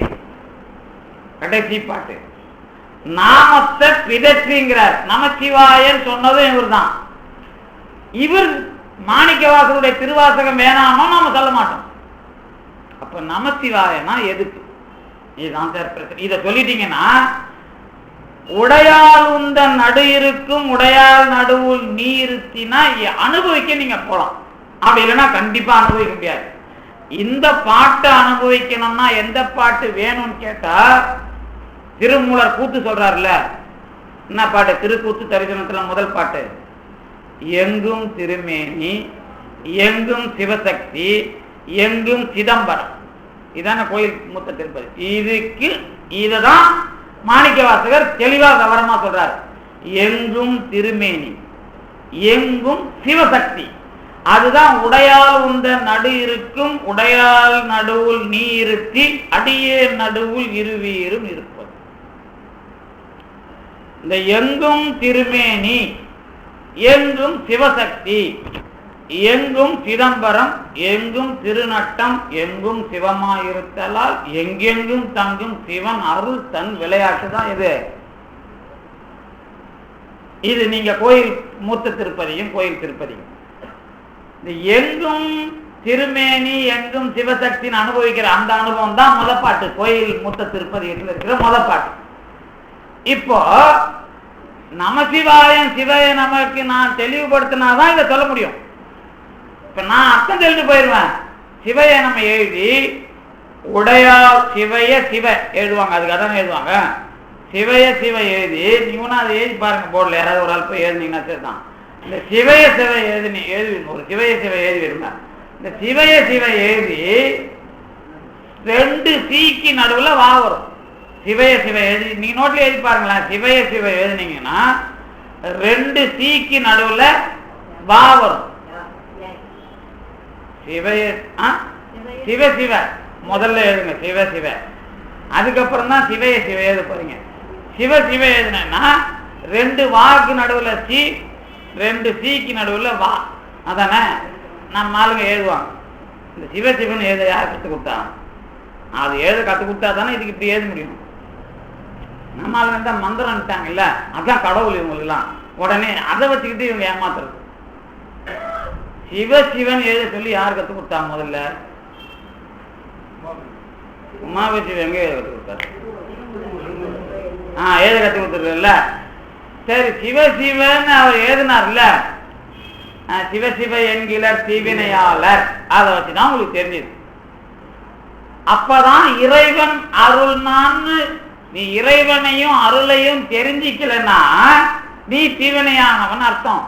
சிவசிவன் வாயால சொல்லிக்கிட்டு இருந்தா போதுமா? சரி, சிவசிவங்கிறது எனக்கு எப்படி வரும்? இந்த உருட்டிக்கிட்டே இருக்கிறல்ல சார். இப்ப நீங்க கேட்கணும், ப்ராசஸ் என்ன சயின்டிபிக்கா சொல்லுங்கன்னு கேட்கணும். சயின்டிபிக் விளக்கம்னா நீங்க உடனே நைட்ரஜன் ஆக்சிஜன் சொல்றது சயின்டிஸ்ட் இல்ல. நான் மந்திரம் உச்சரிச்சா நான் வாழ்க்கையில விடுதலை அடைகிறேன் அப்படிங்கிறத சயின்டிபிக்கா சொல்லணும். எப்படி சொல்லுவீங்க? சயின்டிபிக்கா இதான் பிலாசபி. சயின்டிபிக் பிலாசபின்னா இதான். நான் சிவையை நம்ம சொல்றேன், சொன்ன பிறகு என் வாழ்க்கையில மாற்றம் வரும். எப்படி வரும்? அப்படியே கடவுள் இப்படி கையை நீட்டுவார், ஒரு லைட்டு வரும், மேலே போகும். நான் அப்படி வரும். அது இந்த மாதிரி சிந்திக்கல இல்லை, நாம சிந்திக்காமே இருப்போம், பரவாயில்ல. ஆனா என்ன விஷயம் கேட்டீங்கன்னா, சிவைய நமன் சொன்னாலே எனக்கு எது ஞாபகம் வரணும்? உமாபதி சிவாச்சாரியார் சொல்றாரு, இறைவன் சீல ஞாபகம் வரணும், வாழ அருள் ஞாபகம் வரணும், யாவுல ஆன்மா ஞாபகம் வரணும் சொல்றாருல்ல. அதை யோசிக்குவோம். இப்ப சிவ சிவன் எழுதுனா இறைவன் ஒரு பக்கம், அருள் ஒரு பக்கம். 2 தடவை எழுதுனா நடுவுல இறைவன், இந்த பக்கம் இதை ஒதுக்கிட்டு பாத்தீங்கன்னா இதுல நடுவுல இறைவி. இது என்ன புரிஞ்சுது? இதுல இது நல்லா புரியுது, நான் சொல்றது புரியுது. ஆனா இதுல என்ன உங்களுக்கு புரிஞ்சுது? இதெல்லாம் கேட்டாதான் நமக்கு கோவம் வரும். என்னையா இருந்தாலும் நம்மளை கீழி கிடக்கிறான் அப்படின்ட்டு. இதுல என்ன புரிஞ்சுது? நல்லதாங்க புரியுது. இறைவன் சி, வானா அருள். 2 தடவை எழுதிட்டா இந்த பக்கம் இதை வெட்டி விட்டா அதுவா, இந்த பக்கம் இதை வெட்டி விட்டா இதுவா. என்ன புரிஞ்சுது? நல்லா புரியுது, எழுதுனது புரியுது. அதுல நமக்கு அதுக்கு என்னதான் புரிஞ்சுது? என்னத்துக்கு அது கடைசி வரைக்கும் வான்னு ஒண்ணு சொல்றாரு. இறைவன் நாம அருளும் இறைவனும் 2ஆ சொல்லிட்டு இருக்கிறோம். இதுதான் திருஞான சம்பந்தர் பார்த்தது. எது திருஞான சம்பந்தர் பார்த்தது? எது கொடுத்தது 2, ஆனா பார்த்தது 2ல் 1. சரிதானே? கொடுத்தது 2, பார்த்தது 2ல் 1. அப்படின்னா என்னன்னா, அம்மா பால் கொடுத்தாங்க, பார்க்கும்போது தோடுடைய செவி. பால் குடிக்கிற வரைக்கும் அம்மான்னு தெரியாது. பாலை குடிச்ச பிறகு அவர் பார்த்தது 2ல் 1, 1ல் 2. சரிதானே? தோடுடைய செவின்னு அர்த்தனாரி தானே சொல்லுவீங்க. அப்ப முதலா பார்த்தது 1ல் 2. இந்த 1ல் 2ங்கிறது தான் எது சிவசிவன் எழுதுறதுக்கு நாம அர்த்தம் எழுதினுக்கிறோம். இப்ப நீங்க பார்த்தாருன்னா, இப்போ நீங்க கடவுளை அனுபவிக்கிறீங்க. கடவுளை நீங்க அதே மாதிரி சிவபெருமான் புடவை பாதி கட்டி பாதி வேட்டி கட்டி தோல் புலித்தோல் ஆடையில் உங்களுக்கு காட்சி தருவாரான்னு கேட்டா சைவ சித்தாந்தம் என்ன பதில் சொல்லுவீங்க? சைவ சித்தாந்த பெருமாள் நீங்க இவ்வளவு நல்லா பேசியிருக்கிறீங்க, கேட்டுக்கிறீங்களா? இப்ப கடவுள் உங்களுக்கு காட்சி கொடுப்பாரு. இப்ப காட்சி கொடுப்பாருன்னா புடவை பாதி கட்டிட்டு தோல் பாதி கட்டிட்டு காட்சி கொடுப்பாரா? எப்படி காட்சி கொடுப்பாரு? கடவுள் காட்சி எப்படி வரும்? அம்மையப்பா தான் கொடுப்பாங்க. எப்படி புடவைலாம் பட்டு புடவையா? இப்ப இந்த காலத்து புடவையா, அந்த காலத்து புடவையா, எந்த புடவை கட்டிருப்பாங்க?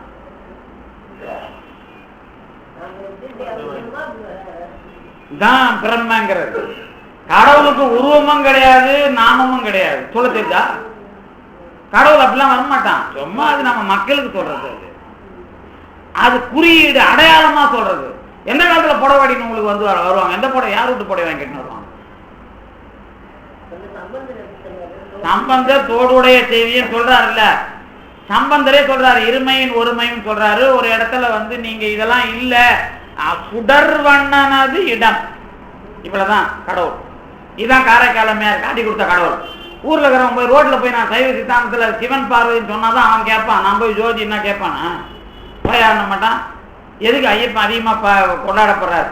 அவன் ஊர்ல பொறுக்கி புறம்போக்கு எல்லாரையும் கூப்பிட்டு வச்சு வேட்டி கட்டினா அவன் போய் சாமின்னு கும்பிட்றதுக்கு அப்படிதான் காட்டணும்.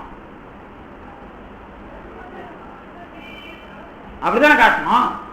நீங்க புராணம், அதுதான் திருஞான சம்பந்தனா யாரு, மாணிக்கவாசகர்னா யாரு, பாமன் சாமினா யாரு, வள்ளலார்னா யாருன்னு அதான் சொல்றது. இதை விட்டுட்டு வள்ளலாறு இவரு அருப்பா, இவரு மறுப்பா, இவர் வந்து பாம்பனாரு, அவர் சித்தாந்தம் கிடையாது, இவர் வீம்பனாருன்னு சொல்லிட்டு கூடாது. இதுதான் ப்ராப்ளம் சைவ சித்தாந்தத்துல. சொல்லி சொல்லி இந்த கண்டு முட்டு கேட்டு முட்டுன்றாங்க. இதுதான் அது. இப்ப என்ன சொல்லுவீங்க? இப்போ கொஞ்சம் பயமா இருக்குதா? என்ன இருந்தாலும் முதல் நாள் இப்போ நாளைக்கு வரக்கூடாதுன்னு நினைச்சீங்களா? இப்போ நீங்க கடவுளை பார்க்க முடியும் அப்படின்னு இன்னும் நினைக்கவே இல்லை, கடவுளை அனுபவிக்கவே இல்லை. அனுபவிச்சிருந்தா கடவுள் ஒரு புடவை கட்டிக்கிட்டு அர்த்தநாரீஸ்வரர் இப்படி வருவாரு, மாடு மேய்ச்சின்னு வருவாரு, ஆடு மேய்ச்சின்னு வருவாரு சொன்னா அது கடவுள் இல்லைன்னு தெரியல. பணம் பற்றிருந்தா அது கிடையாது. ஏன் தத்துவம் ஒன்று எழுதுறோம்? திருஞான சம்பந்தர் சொன்னதுதான் கடவுள்னா சிவஞான சித்தியார் ஏன் வருது, சிவஞான போதம் ஏன் வருது, சிவபிரகாசம் ஏன் வருது? அதை தெளிவுபடுத்துறது தானே அவங்க வேலை. கொஞ்சம் வெளியில இருக்கிறவனுக்கு நாங்கள் புராணம் சொல்லுவோம், கொஞ்சம் உள்ள வந்தா இது இதுப்பா வினை ஒழிச்சுது, வினை ஒழிக்கிறப்ப தான் கடவுளுக்கு நாங்கள் இப்படி கொடுப்போம் அப்படி கொடுப்போம், இதுக்கு மேலே வந்தா இது இல்லை. சரி, நான் இப்படி கேள்வி கேட்குறேன், உங்களுக்கு கோச்சிக்க கூடாது. சிவலிங்கம் இருக்குது இல்லை, அது உருவமா அருவமா? இப்படி பட்டி வச்சுக்கிறீங்க, அது உருவன்றேன் நான். கண்ணு தெரிஞ்சு இல்லை, கண்ணுக்கு அருவுருவன்னா இப்படி தெரிஞ்சுக்கோ அப்படிங்கிறது. அருவுருவன்னா என்ன? அருவுருவன்னா அதாவது நான் கேட்கறேன், கோச்சிக்க கூடாது, என்ன திட்டக்கூடாது. சும்மா நான் அடுத்த வருஷம் கூப்பிடுறீங்களோ இல்லையா, இந்த வருஷம் உண்மையை பேசிடுவேன். இல்லை நான் இருக்கிறனோ இல்லையா அப்படி கூட வச்சுக்கலாம். சீக்கிரம் முத்தி அடையலாம் மேடம். என்ன நீங்க என்னையா வாழ வச்சிருக்கீங்க? உண்மையை பேசுறேன். அது இல்ல, நம்ம சைவ சித்தாந்தம் வளர்ந்துட்டா இவ்வளவு பெரிய விஷயத்தை வச்சுக்கிறீங்க. நீங்க இன்டர்நேஷனல் லெவல்ல கொண்டு போறீங்க. இல்ல நீங்க கொண்டு போகணும்னு அவசியம் இல்ல, இங்கிலீஷ்ல எதுனா அவசியம் இல்லை. இங்க பிறந்தாதான் அவனுக்கு தெரியும். அதனால தான் பாமன் சாமி இங்கிலீஷ் வராதா? திருஞான சம்பந்தர் கேட்டா இங்கிலீஷ் கற்றுக் கொடுக்க மாட்டானா கடவுள்?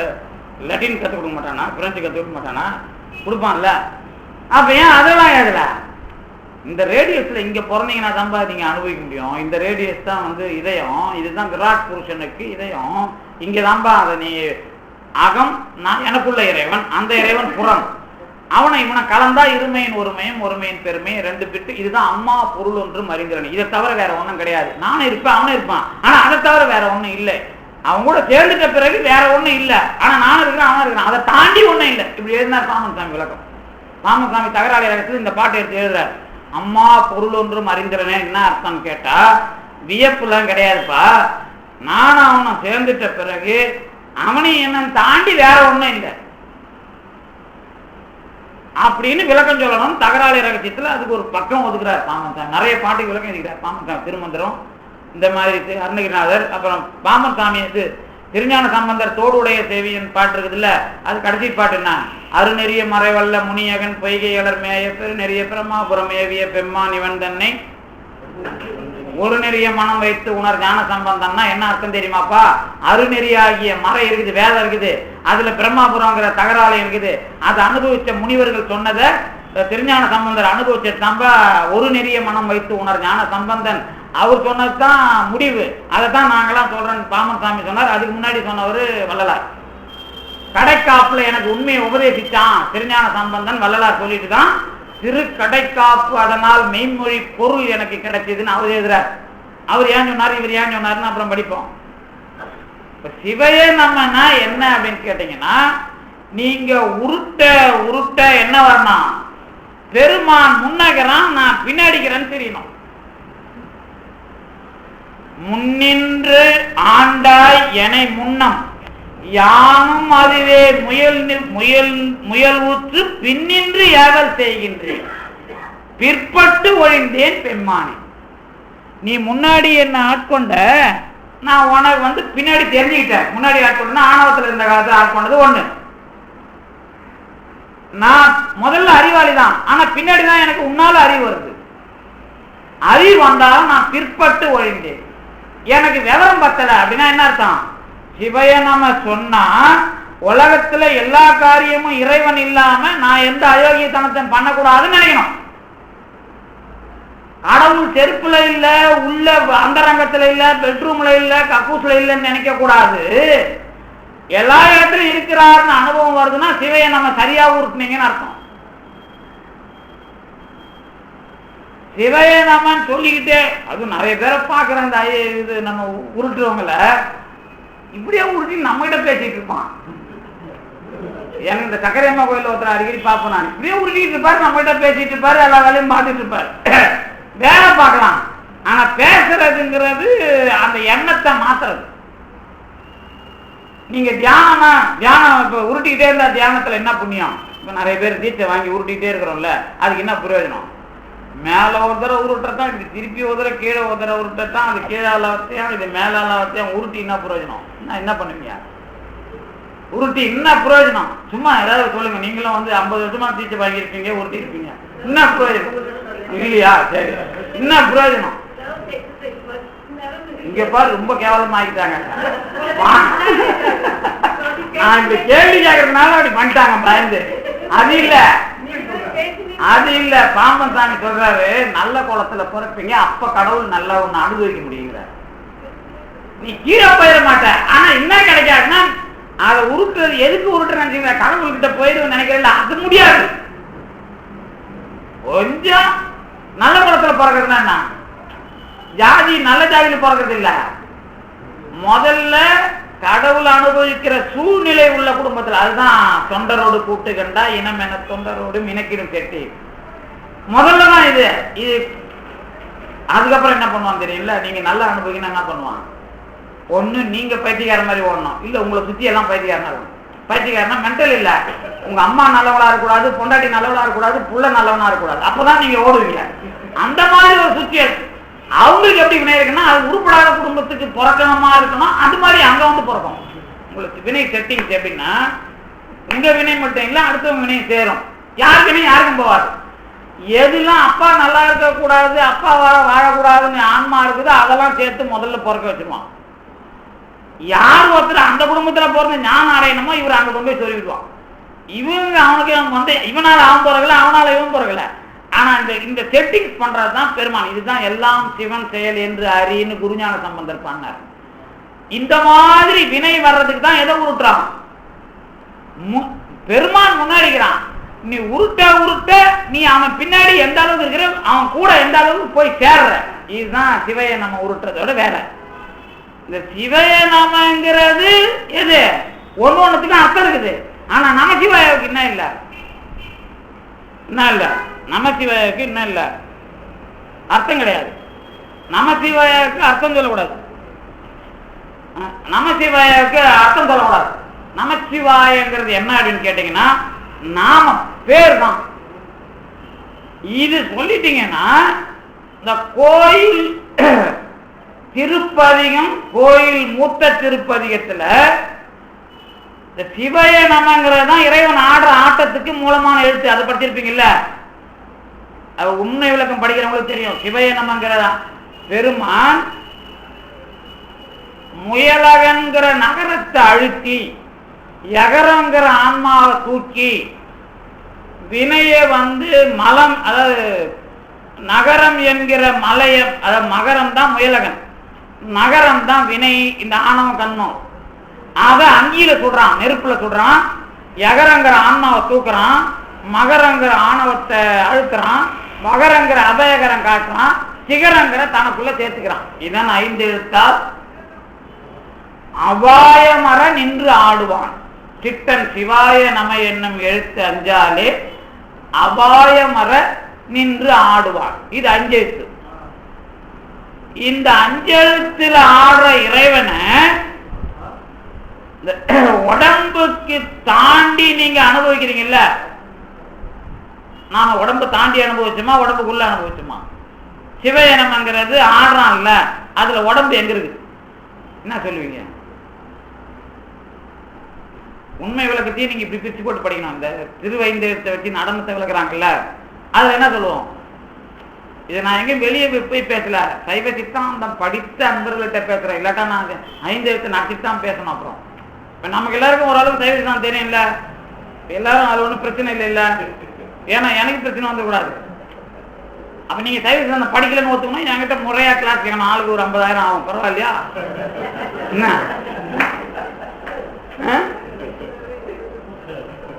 நான் பிசினஸ் இது வரைக்கும் காசு வாங்கல மேடம். நான்லாம் 5,000 கொடு 50,000 கொடு இது வரைக்கும் வாங்கினது இல்லை. ஆனா இப்ப பேசுறேன், அதாவது யாருக்குமே இவ்வளவு பேர் சொல்லி கொடுத்து ஒண்ணும் தெரியலன்னு தெரியுது. அப்ப நாம வெயிட்டா சொன்னாதான் இவங்க படிப்பாங்கன்னு அதுல நான் தெரிஞ்சுக்கிறேன். வேற ஒண்ணும் இல்லை, மற்றதுக்கு தான் நான் காசு கேட்கல.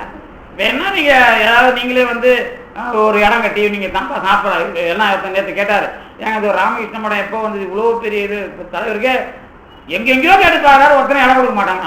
ஆனா இவ்வளவு பெருவாரியான மக்கள் ஒரு இடத்த கட்டி ஒரு வந்து போய் அதை அனுபவிக்கிற மாதிரி நம்ம பண்ணல. இல்லை அப்ப நமக்கு ஏனோ தானம் படிக்கிறோம். அவ்வளவு கேவலமா போச்ச சைவ சித்தாந்தம். தெரிஞ்சான சமுதர் சொல்லிக் கொடுத்த சைவ சித்தாந்தம், உமாபதி சிவாச்சாரியார் சொல்லிக் கொடுத்த சைவ சித்தாந்தம் அவ்வளவு கேவலமா போச்சு நமக்கு.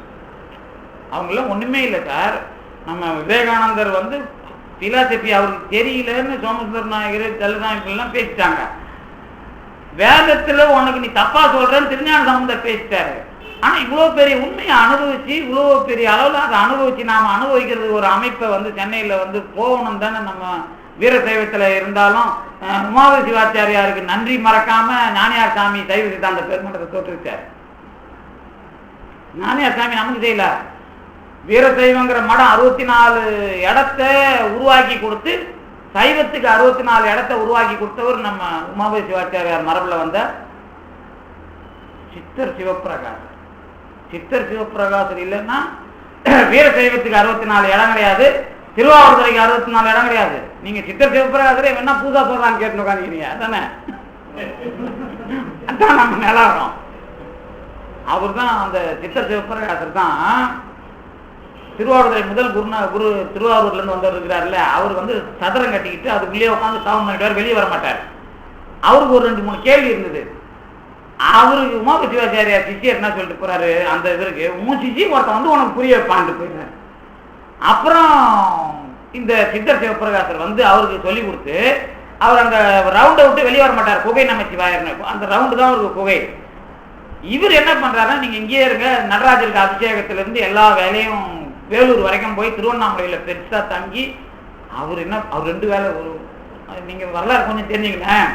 2 வேலை முக்கியமான வேலை பண்ணார். ஒண்ணு என்ன பண்ணாருன்னா, குழந்தை இல்லாம ஒருத்தர் திருவண்ணாமலை சுத்திட்டு இருந்தார். அவர் கூப்பிட்டு நம்ம குழந்தை தரேன், முதல் புள்ளி எனக்கு கொடுத்துடணும் அப்படின்ற சரிங்கன்றாங்க. அதுக்கப்புறம் 3 பிறகுது. முதல் பிள்ளைக்கு தான் சிவப்பிரகாசன் பேர் வச்சு துறைமங்கலம் சிவப்பிரகாசர் அவர் தான், அவர் பேர்லயே இருக்கிறார். இன்னொருத்தன் போனதையும் போறான், அதை நான் எழுப்புறேன், அந்த புள்ளி எனக்கு கொடுத்துருங்கிற, அதுதான் அவருக்கு சிஷியன். அதுக்கப்புறம் இன்னொருத்த மனநிலை பாதிக்கப்பட்டு ஒரு மன்னன் திரியறான், அவனை கூப்பிட்டு மனநிலை தெளிய வைக்கிறார். அவன் தான் அவர் சமாதிக்கு கோயில் கட்டுறான். சித்தர் சிவப்பிரகாசர் சாதாரண இல்லை, அவர் இல்லைன்னா நம்மளாம் துரோகி. திருவண்ணாமலை கிடையாது, அவர் அவ்வளவு பெரிய ஜைஜாண்டிக். இது பேரூர் மடம் தான், அந்த ஒரு 16 பக்கத்துக்கு புக்கு போட்டிருக்கோம், பேரூர் சாந்தலிங்க சாமியார் மடம். இது எதுக்கு சொல்றேன்னு கேட்டீங்கன்னா, வரலாறையே நாம உமாவிசிவாசோட நிறுத்திட்டோம்.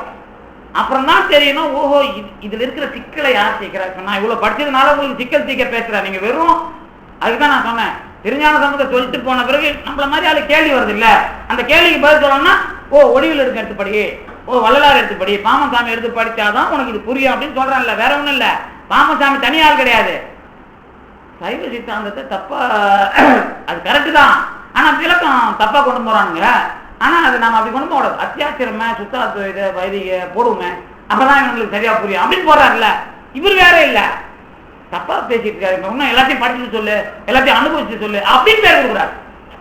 இப்ப நாம என்ன பண்றோம்னு கேட்டீங்கன்னா, சிவைய நம்ம என்னன்றதுல இன்னும் பிரச்சனை இருக்குது இல்ல, அப்ப நம்ம சிவாயன்றதுல பிரச்சனை இருக்குது இல்ல. அப்ப நாம என்னத்த படிச்சோம், சொற்பொழிவாளர்கள் விடுங்க, நமச்சிவாயனா மாணிக்க வாசகர் நானேயும் தவம் செஞ்சோன்னு சொல்றாரு, அவங்கலாம் பேர் சொல்றாங்க.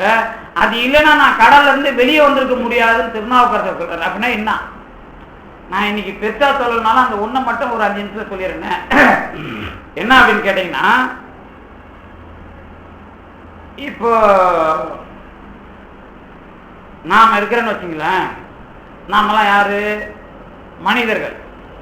ஆப்பிரிக்காவிலேயும் மனிதர்கள் தான், அண்டார்டிகாவிலேயும் மனிதர்கள் தான், அமெரிக்காவிலேயும் மனிதர்கள் தான், அமெரிக்காவிலேயும் மனிதர்கள் தான், அப்புறம் ஆப்பிரிக்காவிலேயும் மனிதர்கள் தான், லண்டன்லேயும் மனிதர்கள் தான். மனிதர்கள் தானே எல்லாரும். சரி, ஆண் பெண் உருவம் அமைப்பு இருக்குல்ல, இது சரி. இது தாண்டி கருடன் ஒன்று இருக்குது, பாம்பு ஒன்று இருக்குது, யானை இருக்குது. இதை பற்றிலாம் ஏதாவது தெரியுமா? மாணிக்கவாசர் என்ன சொல்றாருன்னா, இந்த அறிவை கற்றுக் கொடுக்கறதுக்கு தான்பா அந்த பிறப்பெல்லாம் சொல்லிடுறாரு. இதெல்லாம் நாம 84 100,000 என்ன சொல்லுவோம், யோனி பேதம். இந்த யோனி பேதத்துக்கு என்ன சொல்லுவோம், அச்சுன்னு சொல்லுவோம். இந்த அச்சுக்கு என்ன உண்டு, மந்திரம். அச்சுக்கு என்ன உண்டு, ஒரு எழுத்து அல்லது ஒரு பேர் உண்டு. இதை எங்க, அதற்கு விளக்கம் எங்க போய் தேடணும், 51 எழுத்துக்குள்ள எல்லாத்துக்கும் என்ன உண்டு, மந்திரம் உண்டு. இதை முடிக்கணும்னா எது சொல்லணும், உண்மை விளக்கத்துல லா வா ரா யா ஆ. எது இது, லா வா ரா யா ஆ. எது லவரயா, எது அது லா வா ரா யா ஆ. எது, நீங்க இங்க தொடர்ந்து சொற்பொழிவு பண்ணீங்கன்னா அப்புறம் நான் இது கேட்பேன், இங்க வந்து எல்லாரும் கேட்டு கேள்வி உட்காந்து கேட்டு அப்புறம் லா வா ரா யானா எழுத்து 5 பூதத்துக்கு மந்திரம். நாற்கோணம் பூமி, புனல் நன்னும் மதியின் பாதி படிச்சேன்ல, எது அது, அதெல்லாம் சக்கரம். அதுக்குள்ள லாவை போட்டீங்கன்னா பூமி உங்க கையில ஆடும், நீங்க சொல்ற இடத்துல பூகம்பம் வரும். அதானே, அதுக்கு ஒரு நிறம் உள்ள ஒரு நிறம், எழுத்து, அப்புறம் என்ன ஒரு சக்கரம் வடிவம், இதெல்லாம் உண்டு இல்ல. இப்ப பூமியை சுருக்கி பாக்குறீங்கன்னா எப்படி பாப்பீங்க, இப்ப பூமி எங்க போனீங்கன்னா தோன்னா பூமி கிடைக்காது. மண் கெடுத்தோர் மலை கெடுத்தோர் யாரு, உமாபதி வாத்தியார் என்ன சொல்றாரு, மண் கெடுத்தோர் மலை கெடுத்தோர் என்ன சொல்றாரு. நான் என்ன எல்லாத்தையும் படிச்சேன்னு சொல்லிட்டு புது புதுசா சாத்திரம் வச்சு படிச்சுக்கிறீங்க. என்ன யாரு மண் கெடுத்தோர் மலை கெடுத்தோர்னா யாரு, தற்கேடர். உமாபதி சொல்றாரா, என்னங்க திருவருட் பையன் தன்னை கெடுத்துக்கிட்டவன் மண்ணை தோண்டிக்கிட்டே இருக்கிறான், கீழே பள்ளத்துல போயிருக்கிறான். மலையை தோன்றான், இந்த பக்கம் மலை இருக்கு, திருட்டு மணல் வைக்கிறது இல்ல. இதுல இந்த பக்கம் இது இருக்கு, இந்த பக்கம் இது இருக்கும், எடுத்து போய் நீங்க வேற இடத்துல கட்டுறீங்க இல்ல. இவன்லாம் தற்கேடர். அந்த மாதிரி தான் ஆராய்ச்சி இருக்குதுங்கிறார். இப்ப என்ன அர்த்தம் கேட்டீங்கன்னா, மண்ணை தோண்டி மண்ணுக்கு வடிவம் சொல்ல முடியாது. மண்ணுங்கிறதுக்கு ஒரு வடிவம், நாற்கோணம் பூமி, சதுரமா போட்டீங்கன்னா பூமி. புனல் நன்னும் மதியில் பாதி, பூமிக்கு இது தண்ணிக்கு ஒரு பிறை நிலா போடணும். இப்படி எல்லாம் படிச்சிருக்கோம்ல. அது என்னன்னு கேட்டீங்கன்னா, இந்த பூமியை சுருக்கி பார்த்தா சதுரமா பார்க்கலாம். அதுதான் பூமியை மண் துகள் எல்லாமே சதுரமானதுன்னு நீங்க மைக்ரோஸ்கோப் வச்சு சொல்றாங்கல்ல. தண்ணியை பார்த்தீங்கன்னா அது வந்து இந்த பரப்பு இழுவிசை படிப்பாங்க. பரப்பு இழுவிசை பார்த்தீங்கன்னா தண்ணி இப்படி லைட்டா ஒரு அப்படி நிலா மாதிரி மேல இருக்கும், குவிஞ்சு இருக்காது, இப்படிதான் இருக்கும். இப்ப இதுதான் சயின்ஸ்ல, நம்ம சயின்ஸ்ல என்ன சொன்னா, பிலாசபில இது இப்படி இது இப்படி சொன்னால, இதெல்லாம் வடிவம். அது எழுத்து ஒண்ணு சொல்லிட்டு அதுக்கான புகை, அதுக்கான நிறம் ஒண்ணு இருக்கும். அதை பேஸ் பண்ணி நீங்க சரியா உச்சாரணம் பண்ணீங்கன்னா நீங்க சொல்ற மாதிரி கடல் சுனாமியும் வரும், நீங்க சொன்ன மாதிரி பூகம்பம் வரும், அல்லது நெருப்பு பத்திக்கும், இந்த மாதிரி நடக்கும். அல்லது நீங்க அந்த ஆக்சிடென்ட்டை தடுக்கலாம். ரெண்டும் உங்களுக்கு கை வரும். அந்த மாதிரி உலகத்துல இருக்கிற 84 100,000 யோனி பேதத்துக்கும் என்ன உண்டு, 51 எழுத்துக்களை அடிப்படையாக கொண்டு மந்திரங்கள் அல்லது சொல் உலகம் உண்டு, நாதம் உண்டு. இதனாலதான் 51 தலைப்புல நம்ம ஆள் பாடுறாரு. இவர் பாடினதுக்கு அர்த்தம் இப்ப கோயில் திருப்பதிக்கு மட்டும் இல்ல, மொத்தத்திலையும் அர்த்தம் இருக்கு. பாடிட்டார்ல. இந்த நான் கொஞ்ச நேரத்துக்கு முன்னாடி ஒண்ணு கேட்டேன், எதை பத்தி கேட்டேன், இந்த மனுஷங்கிறான் இல்ல, நாம ஆண் பெண், இவங்களுக்கு எது மந்திரம், நமக்கு நாம யாருன்னு கேக்குறீங்களா, இவங்களுக்கு யாருன்னு கேட்டேன்னா நாம எதை பத்தி கேட்கிறேன், எதை கேட்கிறேன், உங்களுக்கு அறிவுதா எனக்கு அறிவுதான்னு கேட்டா என்ன சொல்லுவீங்க, எனக்கு அறிவுது உங்களுக்கு அறிவுது, நீ ஏதோ படிச்சு பேசுறேன், நான் படிக்காம வாங்குறேன், அறிவு இல்லாம வாங்குறேன். இது அறிவு இருக்குது இல்ல, அறிவு இருக்குது. ஆனா பார்க்கிற எதுக்கும் அறிவு இல்லை, பார்க்கப்படுகிற எந்த ஒண்ணுக்கும் அறிவில்லை. இப்போ உங்களுக்கு அறிவுதான்னு கேட்டா உங்களுக்கும் அறிவில்லை, எனக்கும் அறிவில்லை. எதுக்கு அறிவில்லை, கண்ணு காது மூக்கு வச்சு பார்க்கறேன்ல, இது ஒரு உடம்பு, இந்த உடம்புக்கு அறிவுதா? சைவ சித்தத்துல என்ன தைரியமா சொல்ல மாட்டேங்கிறீங்க, என்னது சத்தியமா உடம்புக்கு அறிவு கிடையாது. அது இல்லாம நமக்கு அறிவு இல்லை, அது வேற. ஆனா அதுக்கு அறிவு கிடையாது, சரிதானே? இந்த அறிவு இல்லாத உடம்பு எதோட தயாரிப்பு, மாயா ப்ராடக்ட், சரிதானே? மாயா ப்ராடக்ட் நடத்தினவன் யாரு, புரப்பரைட்டரு கடவுள். இந்த ப்ராடக்ட் மாயா ப்ராடக்ட் என்ன கிடையாது, அதுக்கு அறிவு கிடையாது. ஆனா உடம்புன்னு ஒரு வடிவம் இருக்குல்ல, இந்த வடிவத்துக்கு தான் நான் கேட்கிறேன். இப்ப மந்திரம் எது, கிளிக்கு இருக்குது, கருடனுக்கு இருக்குது, பாம்பு இருக்குது, பட்டிக்கிறீங்கல்ல, சைவ சித்தாந்த பெருமன்றம் 100 ஆண்டுகளுக்கு மேலே நடந்து போச்சு. இப்ப நாமளும் ஒரு 50 வருஷமா சைவ சித்தாந்தம் படிச்சுக்கிட்டு இருக்கிறோம். என்ன சைவ சித்தாந்தம் 50 வருஷமா படிச்சுட்டு இருக்கிறோம். நம்ம உடம்புக்கு என்ன மந்திரம்னு எங்கேயாவது தெரியுமா? தெரியும்? தெரியாதா? ஐயோ என்ன மந்திரம் ஞாபகம் நான் சொல்லிட்டா தெரியும், ஆனா ஞாபகம் வர மாட்டேன்னு சொல்லலாம். ஆனா நீங்க படிச்சிருப்பீங்க. அப்படி படிக்கல, அவ்வளவுதான். என்ன படிச்சோம்? நம்ம உடம்புக்கு எது மந்திரம்? என்ன சார்?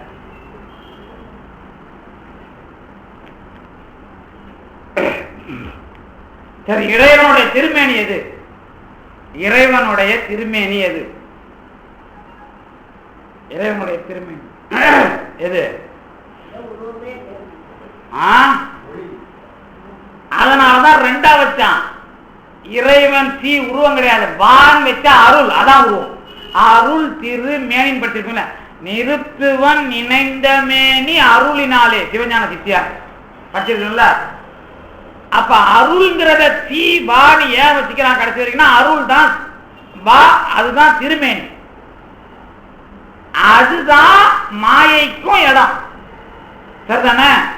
அதனாலதான் வாக்கு என்னைக்கு என்ன கிடையாது, அருளுக்கு என்ன கிடையாது, மூளை கிடையாது, அறிவு கிடையாது. அருளுக்கு என்னைக்கு என்ன கிடையாது. நீங்களாம் இது கேட்கறது கட் அண்ட் ரைட்டா பேசினா இதான், நான் கட் அண்ட் ரைட்டா பேசுறேன், அதனால இதான். அருளுக்கு என்ன கிடையாது, அறிவு கிடையாது. சரியா? தலையை மட்டும் ஆடுறேன், என்ன ரொம்ப கம்பா போச்சு. அருளுக்கு அறிவு கிடையாது சார். ஆனா அறிவு எப்படி இருக்கும்? அருளுக்கு அறிவு எப்படி இருக்கும்? என்ன ரொம்ப போச்சு சொல்றேன். அதான் சிவசக்தி. எங்கும் திருமேனி எங்கும் சிவசக்தி. ஏன் சொன்னார்னா, அருள்ங்கிறது உடம்பு, அதுதான் உலகம், அதுதான் இது. எங்கும் அருள் தான். நம்ம உடம்பும் அருளா மாறும், எல்லாம் அருளா தெரியும். அப்ப அதுக்கு அறிவு கிடையாது. ஆனா அங்க சிவம் என்பது இல்லாம சொல்ல முடியாது. அதான் எங்கும் சிவசக்தி. அதுதான் உடையால் உந்த நடுவுல, உடையால் நடுவுல நீ. இப்ப எல்லா இடத்தையும் அருள் கொண்டு வந்தால. நம்ம பேர் என்ன? நமசிவாயம் தான் நமக்கு மந்திரம், நம்ம உடம்புக்கு மந்திரம் நமசிவாயம். இந்த பாம் தான் கடவுளுக்கு பாம். இந்த மந்திரம் தான் எனக்கு, இந்த மந்திரம் தான் கடவுளுக்கு. இது மந்திரமா? இந்த தூளம் சூக்கரம் படிச்சு வியாதி வந்துச்சு உங்களுக்கு, அப்புறம் பயிற்சி வந்துருக்குன்னு சொன்னாங்க. அதாவது மூல மந்திரம்னா பயிற்சி தானே, அது சொன்னாங்க. வேற ஒண்ணும் இல்லை, நான் வேற அவரை திட்டல. இந்த தூளம் அப்படின்னு ஏன் சொல்றீங்கன்னா, பார்க்கப்படுகிற உடம்புக்கு சொல்லப்படுகிற மந்திரம் சொல்லணும். அப்படி சொன்னாதான் தூள மந்திரம். நீங்க மந்திரத்துக்கு இன்னமோ தூளம் இது, அதுக்கு இன்னமோ சூக்கம் சொன்னா உங்களுக்கு வெளியில பேசலாம். அது யாருக்கு கோயில்ல போய் சிவராத்திரில எல்லாரும் மூல மந்திரத்தை சொல்லாதீங்கோ, தூள மந்திரத்தை சொல்லுங்கன்னா ரைட்டு. ஏன்னா அங்க தூசு தும்பு அழுக்கு அழுக்கு பொறுக்கி புறம்போக்கு எல்லாம் வருவாங்க. அதனால அங்க அப்படி சொல்லணும். ஏன்னா என் உடம்ப வச்சுதான் நாங்க பேசணும், உயிரை வச்சு பேச முடியாது.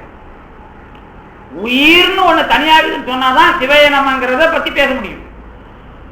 இந்த உடம்புக்கு நம சிவாயங்கிற பாம்பு எப்படி ஞாபகம் இருக்குது உங்களுக்கு? ஞாபகம் வருதா? இப்போ என்ன ஞாபகம் வருது? நாடும் திருவடியிலே நகரம், கூடும் மகரம், உதரம் மகரம், வளர்த்தோல் சிகரம், எகரம் முகம், வா முடிய பார். ஞாபகம் இருக்குதா? உண்மை விளக்கம். நானா இது வரைக்கும், மானா இது வரைக்கும், சீனா இது வரைக்கும், வானா இது வா, யானா இது வரைக்கும். கண்ணு 2 சூழ்ச்சி வரும்ல, வானா முடி வரைக்கும், இது வரைக்கும் வரும். அது ஒரு அங்கலம் மேல வரைக்கும். இந்த பாம் உடம்புக்கு தானே. இதுங்க குழப்பம் வருதா உங்களுக்கு? இது உடம்புக்கு தான். இனிமே நான் சொல்றதுதான் சட்டம். இது உடம்புக்கு தான். நமசிவய என்பது என்னுடைய உடம்பு என்கிற வடிவத்திற்கான மந்திரம். ஆனா மந்திரமா சொல்லக்கூடாது, பேரா சொல்லணும். ஏன்னா மந்திரமா சொன்னா பிரிக்கணும். இதை பிரிக்க கூடாது. நீங்க கைய கால பிரிச்சுட்டு பேசுவீங்களா? பேசக்கூடாது இல்ல. அப்ப இதை பிரிக்க, நமச்சிவாய வாழ்க அப்படின்னா என்னுடைய உடம்பில் இருந்து என்னை வாழ வைக்கிற கடவுள் இந்த உடம்புல அமையலைன்னா நான் பேர் கிடையாது. இப்ப இந்த பேருன்னு ஒண்ணு சொன்னா, நான் சிவாய நமன் எனக்கு தெரியாது, நானேயோ தவம் செய்து சிவாய நம கூப்பிட்ட உடனே ஒரு பேர் இருக்குது இல்ல, இது யார் பேரு? உங்க பேர் ரகுபாய் அப்படின்னு நான் கூப்பிடுறேன்னு வச்சுங்களேன். சரி, அவங்க மேடம் ஏன்னா நமக்கு உரிமை உண்டு, அவங்க கூப்பிட்டா கோச்சிக்க மாட்டாங்க. பேருக்கு என்ன மேடம் அர்த்தம் கேட்டா என்ன சொல்லுவாங்க? இன்ன வரைக்கும் தெரியலையா? அப்ப அவுட் பாஸ் என்ன ரகுபாய் அப்படின்னா என்ன சொல்லலாம்? ரகு நந்தன். யாராவது வைணவர்களுக்கு தெரியல ரகுனா என்ன? ரகு வம்சம் பேசினாங்கல்ல. ஆமா, கருப்ப வம்சம், வேற ஒண்ணும் இல்ல. ராகு கேது பாம்பெல்லாம் கருப்பு தானே. கருப்புங்கிறத ரங்கு அப்படின்னா கலர். இண்டிக்கு போச்சு இல்ல, அதுக்கு முன்னாடி ரகு, அதெல்லாம் கலர்ல வரும். முதல்ல எல்லாம் பேர் நாம இப்படி வச்சுக்கல. காளிதாசன் கருப்பன், கண்ணன் கருப்பன், ராமன் கருப்பன், கபிலன் கருப்பன், எல்லாமே கருப்பன் தான். இந்த கலரை வச்சு பேர் வச்சதுதான். அதுல நந்தா டைனாஸ்டி சேர்த்தா ரகுநந்தன்.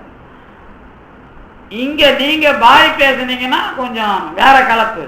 இப்ப என்ன அர்த்தம் அப்படின்னு கேட்டீங்கன்னா, நாம எந்த வழியில வந்தோங்கிறத முதல்ல பேர் வைப்பாங்க. இப்படிதான் பேரு, கருப்பு வழியா அல்லது எந்த இனக்குழு வழி, இப்படிதான் பேரு. இப்ப நான் உங்க பேர்ல மேடம் ரகுபாயின்னு கூப்பிட்ட உடனே ஏன்னு கேக்குறீங்கல்ல. இப்ப நல்லா தூங்குறீங்க, கூப்பிட்ட உடனே கேட்பீங்களா?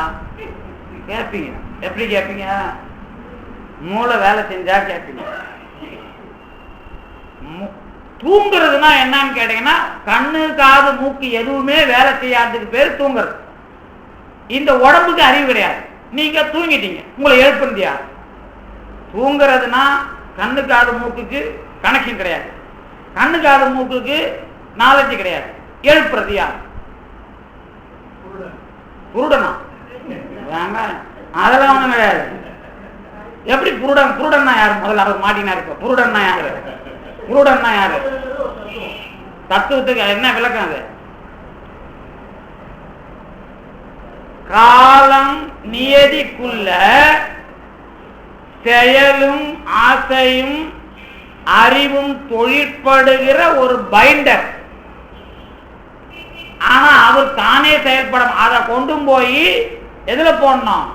கண்ணு காது மூக்கு வச்சு, அதை மெய் வாய் கண் மூக்கு செவிங்கிற அஞ்சும் மனம் புத்தி சித்தங்கிற மூணுத்திலையும் கட்டினாதான் அவருக்கு அறிவு வரும். கலைவித்தை அராகத்தில் இருக்கிற புருடனுக்கு அறிவு வராது. ஆனா இருக்குது, இல்லாத ஒண்ணு கிடையாது. அதுக்கு அறிவு வரணும். மெய்வாய் கண் மூக்கு சேவையை கட்டி மனம் புத்தி சித்தத்தை கட்டி இந்த உடம்புல போட்டாதான் மூளை வேலை செய்யும். அதுங்களுக்கெல்லாம் அறிவு கிடையாது. அது இல்லைன்னா இதுக்கு அறிவு கிடையாது. இது எப்படி இருந்திருக்கும்? தெளிவா வர மாட்டீங்களா? சொல்லுங்க. இந்த இடத்துல நான் பேசித்தான் ஆகணும். ஏன்னா இது ரொம்ப முக்கியமா. இந்த சாமி சொல்றாரு, மாணிக்கவாசகர் சொல்றாருல்ல, நமக்கு என்று உன் நாமம் பிதற்றி. இதுக்குதான் இப்ப நான் அர்த்தம். இதுக்குதான் அர்த்தம். நான் ஒரு இடத்த வச்சு இப்ப சொல்லுங்க. ஆமா ஆமா சரி. நீங்க சயின்டிபிக்கா சொல்ல வித்தைக்கு அறிவு கிடையாது. அதான் இப்ப பாருங்க, இந்த ப்ராப்ளம் வந்துச்சு. உயிர்னா என்னன்னு தெரிஞ்சுக்கிறதுல அவருக்கு ப்ராப்ளம் வந்துச்சு. என்ன பிரச்சனைனா, உயிர்னா அதுக்கு 3 குவாலிட்டி சொல்லணும். 3 குணம் கிடையாது, 3 தன்மை. 3ஆவும் பிரிக்கக்கூடாது. நீங்க உயிருங்கிறது அருவம், அறிவு உடையது, செயல் உடையது, விருப்பம் உடையது. இந்த அறிவுங்கிறது அதுக்கு தனியா கிடையாது, நீங்க பிரிச்சு சொல்லக்கூடாது. அது இதை எழுப்பாது என்னைக்கும். அப்படி சொன்னாக்கா உங்கள நீங்களே வேற மாதிரி வந்து நிக்கிற மாதிரி. இப்ப வடிவேலுக்கு போற மாதிரி இதராவோ இங்க இருந்து கூப்பிடுறது, அப்புறம் இதராவோ அங்க இருந்து கூப்பிடுறது. அது இல்லாது. நீங்களாவே உள்ள போறீங்க. தனியா அவங்களை எப்படி எழுப்புவாங்க? எப்படி அது எழுப்போம்? உங்களுக்கு அந்த நீங்க பதிய வச்சதுல ப்ராப்ளம் இருக்கு. என்ன பதிய வச்சதுன்னா, உயிர்னா என்னன்னு பதிய வச்சதுல ப்ராப்ளம் இருக்கு. உயிர்னா எப்படி தெரியுமா? ஆணவத்துல நாம கிடக்குறோம்ல, நம்மளை எழுப்பும் போது இறைவன் என்ன பண்றான்னு கேட்டீங்கன்னா, அவன் மாயைக்குள்ள சிவம் சக்தி சதா சிவம் ஈஸ்வரம் சுத்த வித்தேன்னு போய் உட்காடுறான். அது உட்கார்ந்த பிறகுதான் மாயை அசங்குது. நமக்குன்னு ஒண்ணு அந்த மாதிரி 5 உட்காரும். அந்த 5 உட்கார்ந்த பிறகு உங்களை கொண்டு போய் கலை வித்தை அராகம் இருக்குல்ல, அந்த 3ல உங்க அறிவு செயல் வித்தை செய்யறதுக்கு பேஸ்ட் தடவுறான். அது உங்களை எழுப்பாது. ஏன்னா அதுக்கு என்னைக்கு அறிவு கிடையாது. சிவசக்தி சதாசிவம் இருக்குது இல்ல, அதுவும் மாயை தான். ஆனா அதுக்குள்ள இறைவனுடைய அருள், அதாவது இறைவனுடைய அறிவு செயல், இந்த 2 தான். சிவம்னா அறிவு, செயல்னா சக்தி. சதாசிவம்னா சமம். அறிவு மிகுந்தது 1, அறிவு குறைந்தது 1. 5 தத்துவம் இல்ல. இந்த 5 உங்களுக்கு அறிவு வர்றதுக்கும் செயல் வர்றதுக்கும் இறைவன் நிக்கிற மாயை. மாயைக்கு அறிவு கிடையாது. அதுல இறைவன் நின்று பேசணும். நீங்க யாருன்னா உங்களுக்கு கலை வித்தை யாராகும் ஒரு மாயா ப்ராடக்ட்ல அதை வச்சுக்கிட்டு உங்களுக்கு அறிவு வேலை, உங்க அறிவு வேலை செய்யறதுக்கு அந்த பசை வேலை செய்யும். அவ்வளவுதானே தவிர அதுக்கு அறிவு கிடையாது. இப்ப சொல்லுங்க, என்ன கேட்டா சிவத்துக்கும் அறிவு கிடையாது, சக்திக்கும் அறிவு கிடையாது. ஆனா சிவங்கிற மாயைக்குள்ள சிவம் என்கிற இறைவனுடைய அறிவு வேலை செஞ்சா அதுல அறிவு இருக்குன்னு அர்த்தம். இப்ப கலக்கும் போது எப்படி கலப்பீங்க? எப்படி கலந்துருப்பீங்க? நல்ல அது கொஞ்சம் நல்ல உள்ள வரணும். இந்த மாயைக்கு அறிவு கிடையாது. கல்லான இதுக்கு கரும்பு கொடுக்கணும், இது எப்படி சாப்பிடும்? அதான் அந்த திருவிளையாடல். இது மாயை தான். இதை பெருமான் அழிக்க கூடாது. இதுக்குள்ள இருக்கிற இறைவன் தான் இதுல ஞானமா இருக்கிறான். அப்பதான் இது ஓலை சுவடியாகும் போது திருமுறை அப்படியே எரியாது. ஓலை எரியாம இருக்காது, அதுல இருக்கிற இறைவன் எரியாம பண்ணுவான். ஆனா அது கேரக்டர் அதை வாழ வைப்பான். வித்தை இருக்குதுன்னா வித்தையில இறைவன் இருப்பான், ஆன்மாவும் தெரிஞ்சுக்கும். ஆனா அதுக்கு எந்த காலத்துல அறிவு கிடையாது. இப்ப சொல்லுங்க, சரியா சொல்லிட்டேனா? இப்ப சொல்லுங்க, எல்லாமே மாயை. எல்லாமே மாயைன்னா நாம அந்த மாயை இல்ல, அறிவு இல்லாத தன்மை. உடம்பா இருந்தாலும் உயிரே தான் தூங்குது சார். தூங்குதுன்னு சொன்னா மூலாதாரம். தூங்குற அதுக்கு கனெக்ஷன் கிடையாது. கனெக்ஷன்ல இருக்கிற எந்த ஒண்ணுக்கும் அறிவு கிடையாது. இப்ப எழுப்புறது யார்? அவன் தான் இறைவன். உங்க பேர்னா, உங்க பேரு முகுந்தன். முகுந்தன்கிற பேர்ல முதல்ல இறைவன் இருந்தாதான் உயிருக்குதுன்னு அர்த்தம். சொல்றீங்கல்ல, அது அப்படிதான் புரிஞ்சுக்கணும். இப்ப புரிஞ்சுக்கிட்டீங்கன்னா தான் அதை எங்க நாங்க என்ன பேர் வைக்கிறோம் தெரியும். உயிருக்குயிராய் இருக்கிற இறைவன் உயிருக்குயிராய் இருக்கிறான்னு காட்டிக்க மாட்டான். உங்க உடம்பும் வேலை செய்யல, உயிரும் வேலை செய்யல, இதுக்குள்ள கனெக்ஷன் பண்றதுனால உயிருக்குயிராய் இருக்கிறான். அதுக்கு சைவ சித்தாந்தத்துல கொடுத்த பேர் என்ன? உள்ளம். பிரிஞ்சே இல்லாம 2 பேரும் ஆன்மா உள்ளேன்னு சொல்ல மாட்டான். உள்ளம் அப்படின்னா 2 பேரும் சேர்ந்தே இருக்கிறது. இப்ப நீங்க சொல்லிட்டீங்கல்ல, இந்த நமசிவாயங்கிற உடம்புல சேர்ந்து இருக்கிற இறைவன் முதல்ல உங்க பேர்ல உங்களை விளங்க வைப்பான். முகுந்தன்கிற பேர்ல, சரவணங்கிற பேர்ல, ரகுரவாய்ங்கிற பேர்ல அவங்கள வாழ வைப்பான். இதோட முடிஞ்சிடும். ஆனா இவங்களை நமசிவாயங்கிற பேர்ல எப்ப வாழ வைப்பான்? எப்ப வாழ? இவங்க சொன்னாங்க பாருங்க, கடல்ல என்ன கட்டிக்கு ஓட்டப்ப அந்த கல்லும் நமசிவாய, நானும் என் உடம்பும் நமசிவாய. இப்ப என்னாச்சு? 2லயும் இறைவன் வேலை செஞ்சு நாமம் தெரியுது. உலகத்துல இருக்கிற எல்லா பொருளும் நாமம்.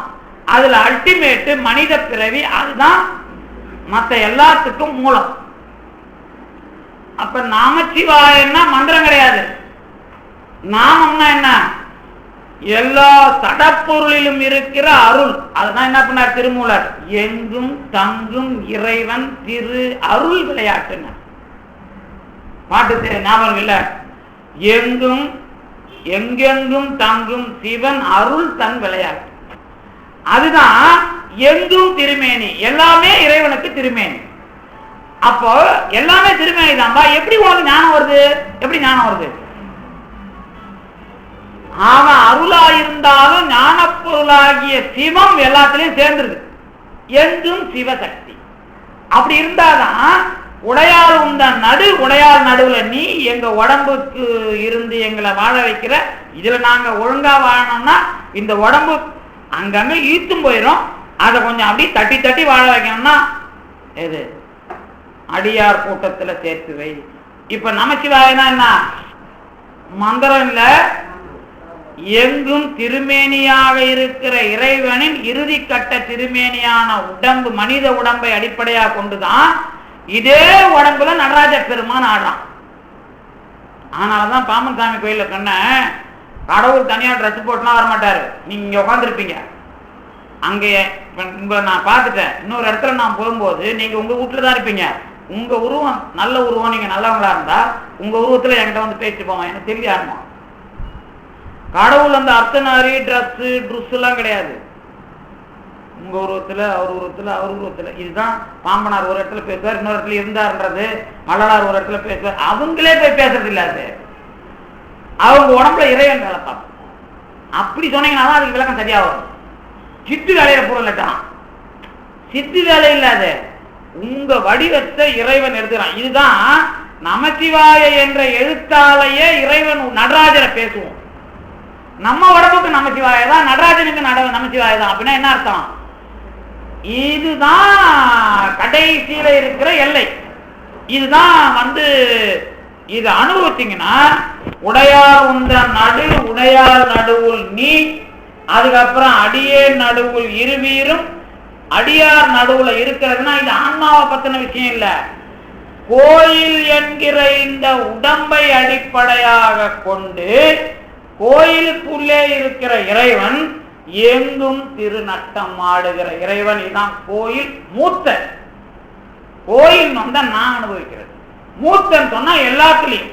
அந்த மாதிரி நீங்க இந்த அடிப்படையை தெரிந்து கொள்ள வேண்டும் என்பதை சொல்லி மிச்சம் உள்ளதை நாளை சிந்திக்கலாம் என்று சொல்லி இந்த அளவுக்கு தந்து நிறுத்திய திருவருளுக்கும் குருவருக்கும் நன்றி தெரிவிக்கிறேன்.